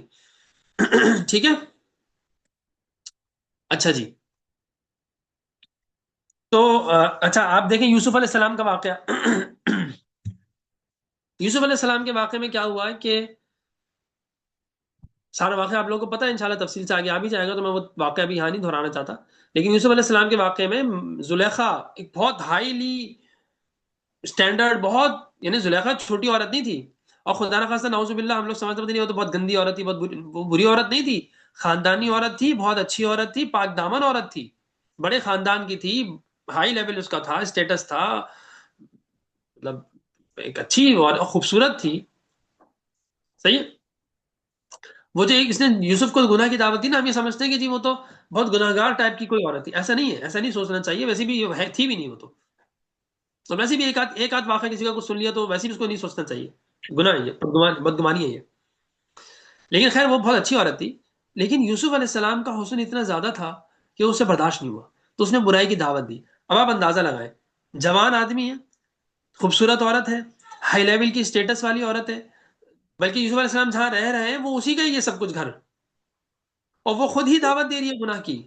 تو اگر وہ یوسف علیہ السلام، اللہ بچائے، خدا نہ خاصہ، چلے یوسف علیہ السلام کے لیے تو ہم بولنا بھی چاہیے، لیکن جو بھی ایک نارمل ایک نوجوان خوبصورت بندہ ہے، اور وہ اس کو عورت خود دعوت دے رہی ہے، اور عورت اتنی بڑی ہے کہ وہ اگر دونوں وہ گناہ کر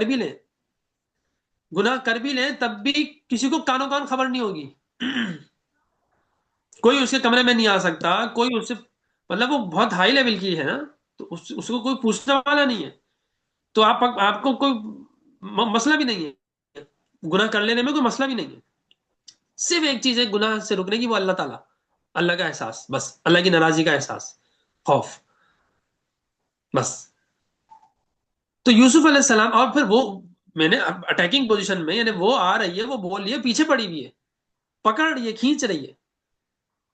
تو یوسف علیہ السلام نے کیسے بچے وہاں سے؟ کیسے بچے؟ کیا فرمایا یوسف علیہ السلام نے؟ قرآن نے اس کو قرآن نے اس کو یعنی یعنی بیان کیا ہے. قال معاذ اللہ، ایک جملہ بس، اللہ کی پناہ، بس یہ جملہ تھا، اللہ کی پناہ. کوئی لمبی چوڑی دعائیں نہیں ہیں، کوئی لمبے چوڑے پتہ نہیں کوئی اوراد و وظائف انہوں نے نہیں کیے بیٹھ کے. سمپل ایک بات کی ہے کہ جی یا اللہ آپ کی پناہ، اللہ کی پناہ، معاذ اللہ، اللہ کی پناہ. تو اللہ تعالیٰ نے اپنی مدد تاڑ دی اور بچت ہو گئی، ان کی بچ گئے. ٹھیک ہے.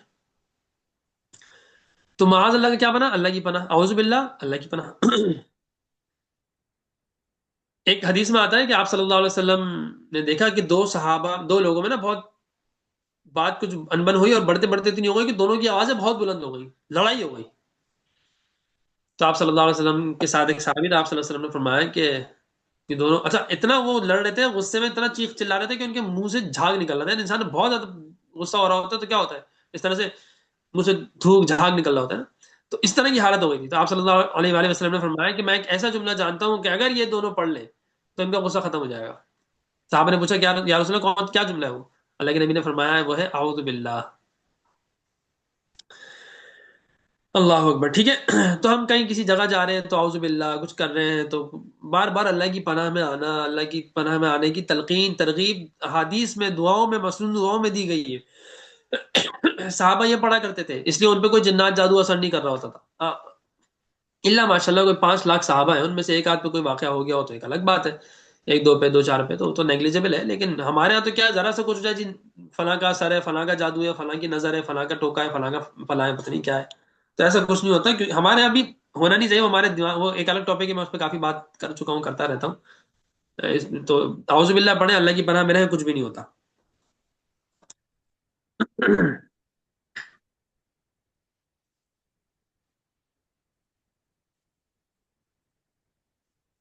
تو اس سے آپ کو اندازہ ہو گیا ہوگا. ایک اور میں بس بتا دیتا ہوں، پھر انشاءاللہ ہم آگے چلتے ہیں کہ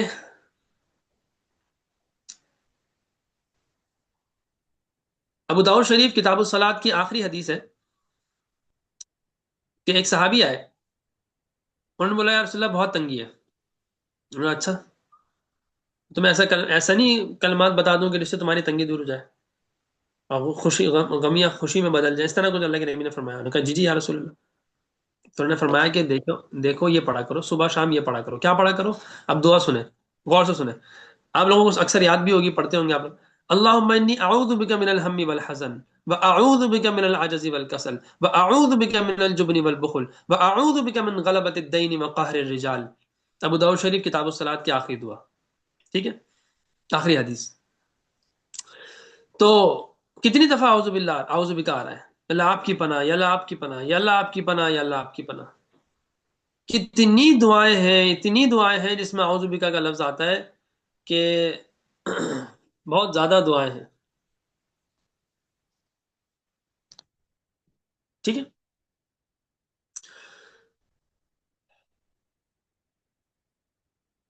جب آپ اللہ کی پناہ میں آ گئے تو اب آپ کو پریشان ہونے کی ضرورت نہیں ہے. اللہ کی پناہ میں آ گئے، بس اپنی نیت صحیح ہو، توبہ کریں تو آپ کے گناہ ختم ہو گئے. دل صاف رکھیں، نیت اچھی رکھیں، بالکل آپ صحیح ہیں. اب آپ اور اللہ کی پناہ میں آ جائیں تو اب باہر سے بھی حملے نہیں ہوں گے، شیطان حملہ نہیں کرے گا، رکاوٹیں کم سے کم ہو جائیں گی. جتنا اچھا ہوگا بالکل نہیں ہوں گی، زیرو ہو جائیں گی رکاوٹیں. اب آپ بولیں بسم اللہ الرحمن الرحیم کہ یا اللہ میں آپ کی پناہ میں آنے کے بعد بھی آپ کو بھولوں گا نہیں، بھولوں گی نہیں، آپ کے ہی نام کے ساتھ شروع کروں گی. کیا؟ بسم اللہ الرحمن الرحیم. میں آپ کے نام سے شروع کرتا ہوں، میں آپ کے نام سے شروع کرتی ہوں. ٹھیک ہے. بسم اللہ الرحمن الرحیم. شروع کرتا ہوں اللہ تعالی کے نام سے، اللہ کے نام کے ساتھ. شروع کرتا ہوں اللہ تعالی کے نام کے ساتھ، یا بالکل ترجمے کے لحاظ سے کر لیں تو شروع کرتا ہوں ساتھ اللہ کے نام کے جو رحمان ہے اور رحیم ہے. میں رحمان اور رحیم کا بھی ترجمہ جان بوجھ کے نہیں کر رہا. ٹھیک ہے.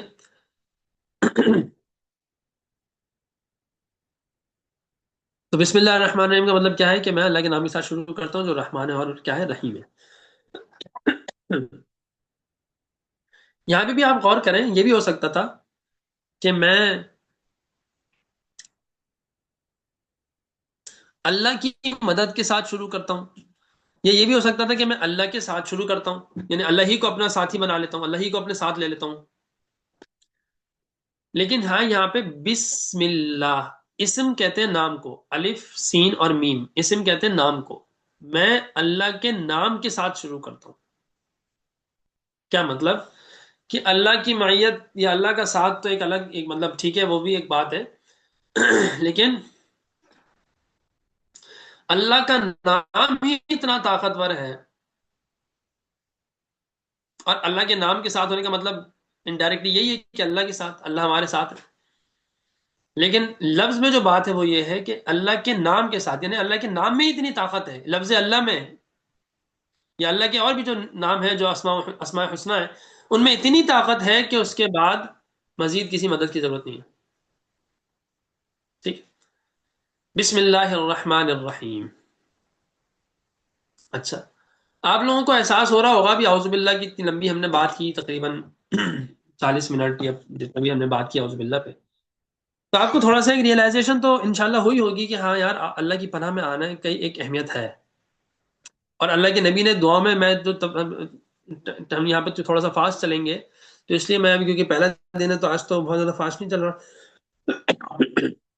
لیکن ویسے بھی تھوڑا کیونکہ فاسٹ چلیں گے، ڈیٹیل میں جب میں پڑھا تو میں بہت ساری چیزیں، وہ بہت ساری احادیث بھی بتاتا ہوں جس میں اعوذ باللہ اعوذ بک اور ساری دعائیں، بہت ساری دعائیں ہیں، ابو داؤد شریف میں بھی اور کتابوں میں بھی ہیں، بخاری میں ہے، مسلم میں ہے، ترمیزی میں ہے، نسائی میں ہے، ابو داؤد کو تو میں نے بتا دیا اس میں بھی ہے، اور ابن ماجہ میں بھی ہے، مسند احمد میں ہے، بہت ساری کتابوں میں ہے۔ تو پھر ساری جب آپ ساری ساتھ رکھیں نا اور ساری پڑھیں، اور آپ تو آپ کو یہ ریئلائزیشن ہوگی، دیکھیں ہو کیا رہا ہے، میں آپ کو چلیں تھوڑی سی اس پہ ایک اور بات کر لیتا ہوں، انشاءاللہ فائدہ ہوگا۔ آپ یہ مجھے بتائیں نا کہ اللہ تعالیٰ کے نبی صلی اللہ علیہ وآلہ وسلم یہ کیوں کر رہے ہیں؟ یعنی اس ایک کام کی دعا وہ آپ کر رہے ہیں تو وہ اس میں بھی یہی ہے اعوذ باللہ، پھر دوسری دعا اس میں بھی اعوذ باللہ، پھر تیسری اس میں، یعنی کتنی ساری دعائیں ہیں جس میں اللہ کی پناہ ہے، اللہ کی پناہ ہے۔ کیوں؟ اس لیے کہ میں نے بات کی نا شروع میں کہ قرآن کیا کرتا ہے؟ تربیہ کرتا ہے، اور تربیت کے لیے ضروری ہے مائنڈ فلنس، اور مائنڈ فلنس کے لیے ضروری ہے ریپیٹیشن، یعنی استحضار کے لیے ضروری ہے تکرار۔ ایک مقولہ ہے اذا تکرر تقرر، جب ایک چیز بار بار بار بار ہوتی ہے تو وہ قرار پکڑ لیتی ہے۔ پتھر میں بھی ٹپ ٹپ ٹپ ٹپ پانی کا قطرہ قطرہ بھی گرتا رہتا ہے نا، تو ایک وقت آتا ہے کہ اس پہ نشان پڑ جاتا ہے، پھر ٹوٹ جاتا ہے یا دب جاتا ہے، مطلب کچھ تو ہو جاتا ہے۔ تو اذا تکرر تقرر، جب ایک چیز بار بار بار بار ہوتی رہے گی تو وہ قوی ہو جائے گی، مضبوط ہو جائے گی، جڑ پکڑ لے گی، اپنا اثر کرے گی۔ تو ریپیٹیشن بہت ضروری ہے۔ نماز بھی ایک ہو سکتی تھی، نہیں 5، اور پھر 5 کے ساتھ 5 تو فرض ہیں، چھٹی واجب ہے وتر، 6 نمازیں ہمیں پڑھنی پڑتی ہیں، اور پڑھنی ہوتی ہیں، بہت فائدہ ہے اس کے، فائدے فائدے، فضائل ہی فضائل ہیں۔ لیکن اس میں کیا چیز ریپیٹ ہو رہی ہے بار بار بار بار؟ سورہ فاتحہ۔ بار بار ہم اعوذ باللہ بھی پڑھتے ہیں، بار بار سبحانک اللہم و بحمدک و تبارک اسمک و تعالی جدک و لا الہ غیرک، اس کے بعد اعوذ باللہ پڑھتے ہیں، بسم اللہ پڑھتے ہیں۔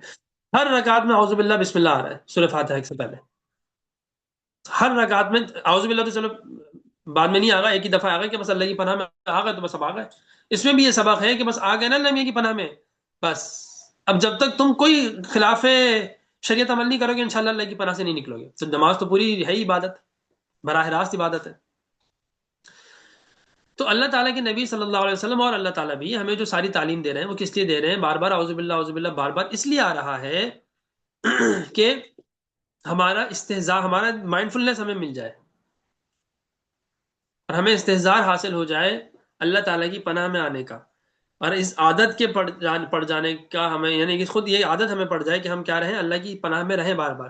اس سے کیا ہوگا کہ کبھی ویسے ہی کچھ خیال ہو کہ اللہ آپ کی پناہ میں، اردو میں بول لیں، عربی کی دعائیں یاد نہیں ہیں، اردو میں اللہ سے مانگ لیں.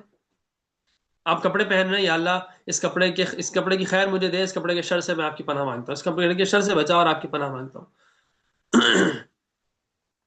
آپ جوتا پہن رہے ہیں، آپ دعا پڑھ لیں، یا اللہ کہ اس جوتا کے شر سے میں آپ کی، اس جوتے میں اگر کوئی شر ہے یا اس کے ذریعے سے کبھی کوئی شر پہنچ سکتا ہے، یا اللہ میں اس کی پناہ، آپ سے پناہ مانگتا ہوں.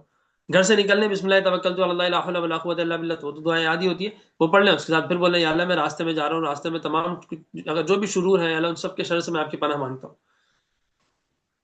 گاڑی میں جا رہے ہیں، سواری میں سوار ہو رہے ہیں، اس میں بولیں گے یا اللہ اس سواری کے میں جا رہا ہوں سواری میں، اللہ آپ مجھے اپنی پناہ میں لے لیں، اپنی حفاظت میں لے لیں. تو بس یہ وقتاً فوقتاً یہ کرتے رہیں. دعائیں بھی ہیں عربی کے، اگر اللہ کے نبی کے مبارک الفاظ ہی یاد ہو جائیں تو کیا کہنے. لیکن بشرطے کہ وہ پھر سے پڑھنا نہ ہو، بلکہ کچھ اس کا مطلب پتا ہو، کچھ اندازہ ہو. بھلے لفظی ترجمہ لفظ بلفظ ترجمہ نہ بھی ہے، لیکن ایک اندازہ ہو کہ ہم کیا بول رہے ہیں، کیا پڑھ رہے ہیں. تو یہ جو سارا بار بار اعوذ باللہ کا تکرار ہو رہا ہے، بار بار اللہ کے نبی صلی اللہ علیہ وسلم وقتاً فوقتاً موقع بموقع کی جو دعائیں سکھا رہے ہیں، اس میں اعوذ باللہ ہے، بسم اللہ ہے. دیکھیں بسم اللہ الذی لا یضر مع اسمہ شیء فی الارض ولا فی السماء وهو السمیع العلیم. یہ بھی دعا آپ لوگ کو یاد ہوگی، آپ لوگ پڑھتے ہیں. تو اس میں دیکھیں بسم اللہ آ رہا ہے. اور پانی پی رہے ہیں بسم اللہ الرحمن الرحیم. کھانا کھا رہے ہیں بسم اللہ وبرکت اللہ. اچھا ایک بات ضمن آ گئی ہے تو میں کہہ دیتا ہوں، یہ جو ہم لوگ دعا پڑھتے ہیں نا بسم اللہ وعلی برکت اللہ، یہ جائز ہے، پڑھ سکتے ہیں بالکل. لیکن محدثین یا تحقیق سے یہ والی جو یہ الفاظ ہے نا، اس میں علی کا لفظ نہیں ہے. بسم اللہ وعلی برکت اللہ نہیں ہے، بسم اللہ وبرکت اللہ ہے بس. یہ جو اعلیٰ کا لفظ آ گیا نا، یہ غلطی سے آ گیا کتابوں میں، یہ ثابت نہیں ہے، یہ روایات سے ثابت نہیں ہے. صحیح ہے. اسی طریقے سے اتفاق ہی ہے کہ کھانے سے پہلے کی دعا میں بھی ایک غلطی ہو گئی، اور کھانے کے بعد کی جو دعا ہے اس میں بھی اسی طرح کی غلطی ہے. اس میں آتا ہے من المسلمین. الحمد للہ الذی اطعمنا وسقانا وجعلنا من المسلمین، تو وہاں من کا لفظ نہیں. صحیح ہے، اگر آپ من سے پڑھ رہے تو بھی صحیح ہے، بسم اللہ اعلیٰ کے ساتھ پڑھیں وعلی برکت اللہ تو بھی گناہ نہیں ہے. لیکن جو ایکچوئل اللہ کے نبی سے ثابت جو دعا ہے نا، وہ ہے بسم اللہ و برکت اللہ، وعلی برکت اللہ نہیں، بسم اللہ و برکت اللہ. یہ ثابت ہے آپ صلی اللہ علیہ وسلم کی زبان مبارک سے. اسی طریقے سے الحمد للہ الذی اطعمنا وسقانا وجعلنا مسلمین، من ہٹا دیں، وہاں اعلیٰ بھی ہٹا دیں شروع میں، اور آخر میں من ہٹا دیں. تو یہ ثابت ہے. ٹھیک ہے. تو خیر یہ ایک ضمن بات آ گئی، اور انشاءاللہ آپ لوگ کو فائدہ ہوا ہوگا، ہو جائے گا فائدہ. کیونکہ دیکھیں جو الفاظ اللہ کے نبی کے جیسے ہیں نا ویسے ہی پڑھنے چاہیے. برائے ابن عازب رضی اللہ تعالیٰ عنہ کی روایت ہے نا کہ انہوں نے اللہ کے نبی نے ایک دعا سکھائی، تو اس کے آخر میں آتا ہے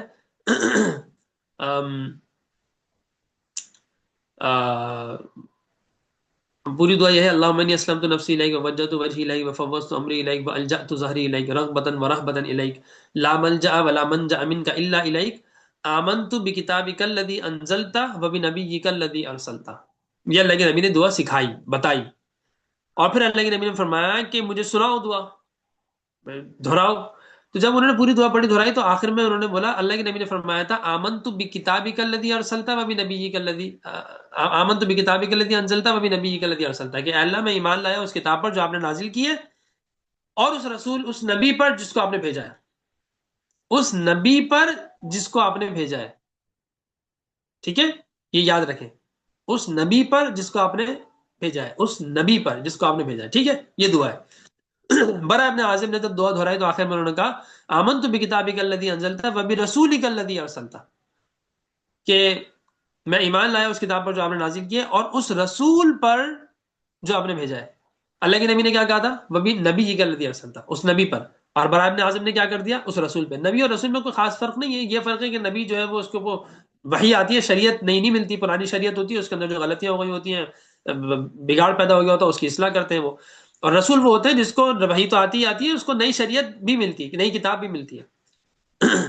تو رسول کا مقام بھی زیادہ ہے. اور آپ صلی اللہ علیہ وسلم بالکل نبی بھی ہیں، رسول بھی ہیں، یعنی ہر رسول نبی ہوتا ہے، البتہ ہر نبی رسول نہیں ہوتا. ٹھیک ہے.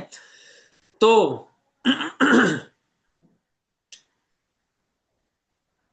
اسی طریقے سے اب جیسے مثال کے طور پر ایک مثال ہے کہ چلے خیر بات تھوڑی سی ہو جائے گی. تو یہ اب اس میں کوئی غلط بات تو نہیں تھی نا جو برائے ابن عازم نے کی؟ صحیح تھا، بالکل صحیح تھا. نہ خلاف واقعہ ہے، نہ غلط ہے، کچھ بھی نہیں ہے، لیکن اللہ کے نبی نے فوراً اسی وقت فرمایا لا نبی نبی ہی کلذی ارسلتا، یعنی کہ رسول اور ارسلتا دونوں ایک ہی، دونوں کے جو روٹ لیٹرز ہیں وہ ایک ہی ہیں، دونوں کا جو مادہ ہے وہ ایک ہی ہے۔ یہ تھوڑی عربی کی تھوڑی سی بات ہے، انشاءاللہ تعالیٰ جب آپ لوگ جب عربی بھی سیکھیں گے تو وہ بھی آپ لوگ کو بڑا اچھا لگے گا، بہت مزہ آئے گا۔ پھر قرآن میں اور حدیث کی جب دعائیں ان کا جو اثر ہوتا ہے نا عربی تھوڑی سی سمجھنے کے بعد، وہ اس کے بغیر نہیں ہو سکتا۔ خیر، تو وہ بھی زیادہ میچ کر رہا تھا، زیادہ وہ بہتر لگ رہا ہے فصاحت اور بلاغت کے لحاظ سے، لیکن اللہ کے نبی نے کہا اللہ نہیں، جو میں نے بتایا وہی وبی نبی یہ غلط دیا ارسل، اور پھر انہوں نے دوبارہ اس کو صحیح کیا۔ تو جو برکت، جو نورانیت اللہ کے نبی کے اپنے الفاظ میں ہے، وہ بڑے سے بڑے صحابی، بڑے سے بڑے ولی، ولی جب صحابی کے نہیں تو ولی کی کہاں سے، کسی کے بھی بتائے ہوئے عمل سے کروڑ ہا درجے بہت زیادہ اونچا مقام ہے اس کا۔ تو اسی لیے جو عمل جتنا جیسے جس طرح اللہ کے نبی سے ثابت ہو، وہ عمل اتنا ویسے اسی طرح کرنا سنت ہوتا ہے، اس میں نہ کمی زیادتی کرنے کی کا فائدہ ہوتا ہے، اور نہ اس کو چینج کرنے کا، تو وہ تو سوال ہی پیدا نہیں ہوتا جب کمی زیادتی تک کرنے کا وہ نہیں ہے، تو چینج کر دینا وہ بھی نہیں ہے۔ تو جو اللہ کے نبی صلی اللہ علیہ وآلہ وسلم کے اپنے الفاظ ہیں انہی کو استعمال اور انہی کی عادت اپنائیں، انہی کو یاد کریں۔ تو یہ بس ایک بات ہے کہ دونوں دعائیں جائز ہیں، بسم اللہ وعلی برکت اللہ بھی، اور بسم وجعلنا من المسلمین دونوں کے ساتھ، لیکن جو ثابت ہے وہ میں نے بتا دی کہ اعلیٰ کا لفظ ہٹا دیں تو دعا صحیح ہے، ثابت ہے اور سنت ہے، اور وہاں پہ من کا لفظ ہٹا دیں، ٹھیک ہے۔ تو بس اللہ تعالیٰ ہمیں سمجھ عطا فرمائے، دین کی صحیح سمجھ عطا فرمائے۔ اور یہ بات بھی ہے کہ جو اللہ تعالیٰ یہ جو اعوذ باللہ اور بسم اللہ کی بات ہے نا، اس میں آپ یہ اندازہ لگائیں نا کہ کتنے سارے میں نے اعمال گنوا دیے، چھوٹے چھوٹے عمل ہیں، بسم اللہ پڑھنا ہے، اعوذ باللہ پڑھنا ہے، واش روم جانا ہے اعوذ باللہ، مطلب آپ سوچیں نا تھوڑا سا کہ واش روم جانے میں کیا اللہ تعالیٰ کی پناہ، مطلب کیا بھائی انسانی ضرورت ہے، جا رہے ہیں بھائی، اب نہیں اعوذ پڑھو، پڑھ کے جاؤ، پڑھ کے جاؤ، فائدہ ہوگا، ٹھیک ہے۔ اور مطلب ایون کہ جب ہم تھوڑی سی بات حیا والی ہے، لیکن آپ اس سے صرف میں آپ کو اندازہ ہوگا اس بات سے کہ کتنا اللہ تعالیٰ نے اس کا، یعنی ہماری تربیت مصنون دعائیں سے ہی اللہ نے پوری تربیت کی ہوئی ہے ہماری، جو دعائیں آپ صلی اللہ علیہ وسلم نے ہمیں سکھائی ہے نا، وہ پوری تربیت، پورا ایک، اگر اس پہ کام کیا جائے نا، ریسرچ کی جائے اور تھوڑا اس پہ کام کیا جائے پورا، تو اس سے آپ کو فریم ورکس مل جائیں گے بہت بہترین قسم کے تربیہ کے، اور پورا ایک سلیبس بنا سکتے ہیں آپ صرف مصنون دعاؤں سے، ایک اچھا خاصا مٹیریل آپ کو مل جائے گا۔ جب میاں بیوی ملتے ہیں نا آپس میں، اس میں بھی دعا ہے، اس میں بھی دعا ہے، آپ لوگوں میں سے بعض کے ساتھ پتہ بھی ہوگی، ایک دعا اس میں بسم اللہ بھی ہے، آپ اندازہ لگائیں اس موقع پہ ایک دعا، اللہ تعالیٰ کا نام اس وقت بھی یاد، اللہ کے نام کے ساتھ، اور ایک دعا اس میں تعوذ کی بھی ہے، یعنی پناہ کی بھی ہے، اللہم جنبنا جنبنا شیطان و جنب الشیطان ما رزقتنا، اس میں اس طرح کا الفاظ تو وہ نہیں ہے تعوذ والا پناہ، لیکن یہ کہ اللہ شیطان کو دور کر دے،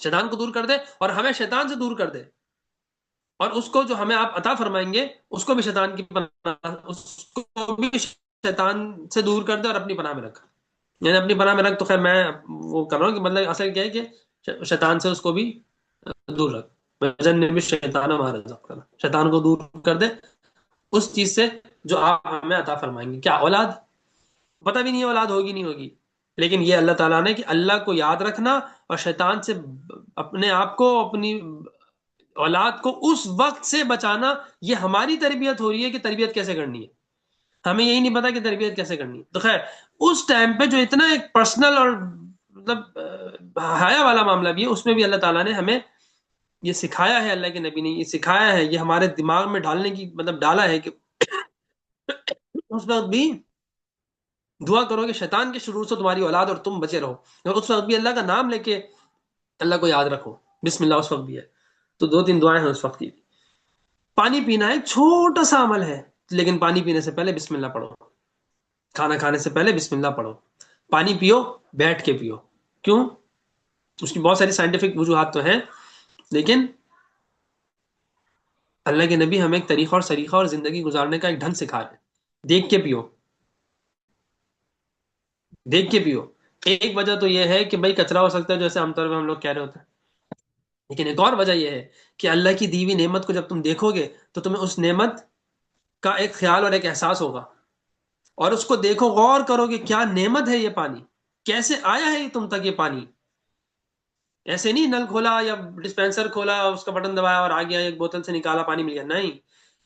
کتنی پوری کائنات لگی ہے تم تک، ایک گلاس پانی کیسے پہنچا ہے، اس کے پیچھے پوری کائنات کا پورا ایک نظام چلا ہے۔ سمندر کا کھارا پانی تمہیں بولتا کہ جاؤ لے کر آتا، تو کیا کر لیتے تم؟ لے آتے؟ نہیں ہو سکتا تھا نا، مشکل تھا۔ تو تقریباً ناممکن ہی تھا، وہ پیتے کیسے تک، کھارا تھا پانی، وہ پورا سسٹم بادل آتے ہیں، مطلب سورج کی شعاؤں سے وہ ویپرائزیشن جاتا ہے، بادلوں میں ہوتا ہے، بہت ساری چیزیں، ٹھیک ہے۔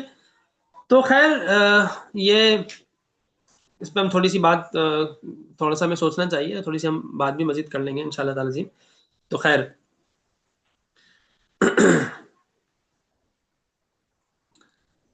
اللہ تعالیٰ پھر اس کو زمین میں جذب بھی کرتا ہے، پورا سسٹم ہے نا پورا، پھر آپ کو پانی ملتا ہے۔ تو مطلب اس دیکھو اس نعمت کو، اللہ کو یاد رکھو، اللہ کا شکر ادا کرو۔ کیسے؟ پانی پینے کے بعد الحمدللہ کہو، پھر اللہ کو یاد رکھو۔ تو ساری تربیت ہے، اعوذ باللہ بسم اللہ میں بھی پورا ایک تربیت کا ایک نظام ہے، پورا پوشیدہ نظام ہے۔ بسم اللہ الرحمن الرحیم میں تو پورا ایک وہ ہے، ایک نظام ہے پورا۔ تو یہاں میں تھوڑا سا خود کو یہاں پہ ہم کلاس کو ہم روک لیتے ہیں، ختم کر دیتے ہیں۔ آپ لوگوں کے اگر کوئی سوالات ہیں تو وہ کریں انشاءاللہ، پھر ہم کل تھوڑی سی بات بسم اللہ پہ کر کے ہم سورہ فاتحہ پہ آ جائیں گے انشاءاللہ۔ کل سورہ فاتحہ اور سورہ بقرہ بھی کچھ ہو سکتا ہے، ایک رکوع جو پہلا رکوع ہے سورہ بقرہ کا، یا جو پہلی 5 آیات ہیں وہ انشاءاللہ تعالی جی ہم کل کریں گے۔ اللہ تعالیٰ سے دعا کریں کہ اللہ تعالیٰ ہمیں صحیح طریقے سے اس کو سمجھ کر اس پر عمل کرنے اور پھر اس کو آگے پھیلانے کی بھی توفیق اور ہمت عطا فرمائے، اور بہت اچھے سے کوشش کریں، سیکھیں۔ تو پھر آپ لوگوں کے سوالات ہوں گے نا تو اور زیادہ اچھا ہوگا۔ سوالات کو جبھی پوچھنا چاہیں تو ابھی پوچھ لیں، گروپ میں پوچھنا چاہیں بعد میں پوچھنا چاہیں، جیسا آپ کو آسانی ہو۔ گروپ 12 بجے تقریباً بند کر دیا جائے گا۔ سبحانک اللہم و بحمدک، نشہد ان لا الہ الا انت، نستغفرک و نتوب الیک۔ آپ لوگوں کے سوالات ہیں تو وہ ضرور سوالات کر لیجیے۔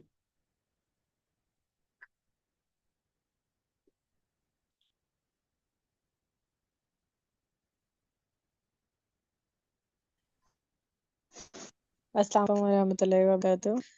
سر جی بتائیے کہ تعوذ جو ہے کہاں پڑھنی چاہیے؟ کیا مطلب ہم شروع کرنے چلے جیسے بسم اللہ پڑھیں تو تعوذ پڑھنا چاہیے؟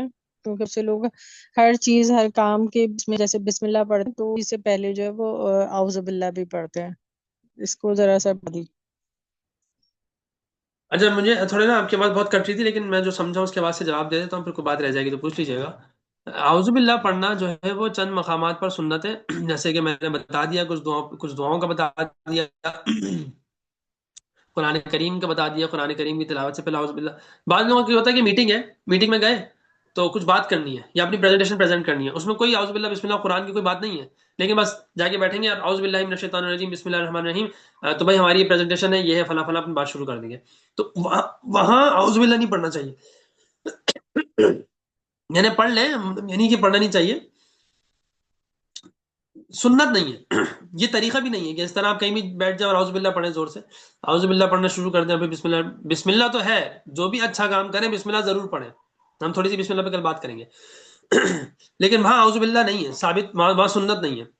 ہاں اگر آپ کو ایسا فیلنگ آ رہی ہے یا آپ کو شیطان کو ویسے بھگانا چاہ رہے ہیں یا آپ اللہ تعالیٰ کی پناہ میں آنا چاہ رہے ہیں تو اس نیت سے اگر آپ اعوذ باللہ وہاں پہ پڑھ رہے ہیں تو وہ بھی جائز ہے، لیکن سنت نہیں، اس کو سنت سمجھنا غلط ہے۔ کس کو؟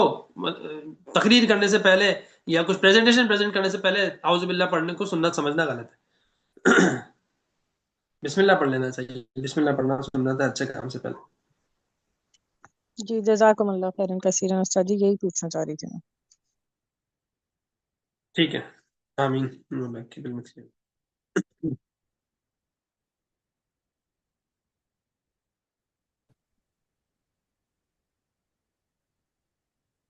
ٹھیک ہے، میرے خیال ہے اور سوالات نہیں ہیں تو ہم اس کو آف کر دیتے ہیں۔ سبحانک اللہم و بحمدک، نشہد ان لا الہ الا انت، نستغفرک و نتوب الیک۔ السلام علیکم و رحمۃ اللہ تعالی وبرکاتہ۔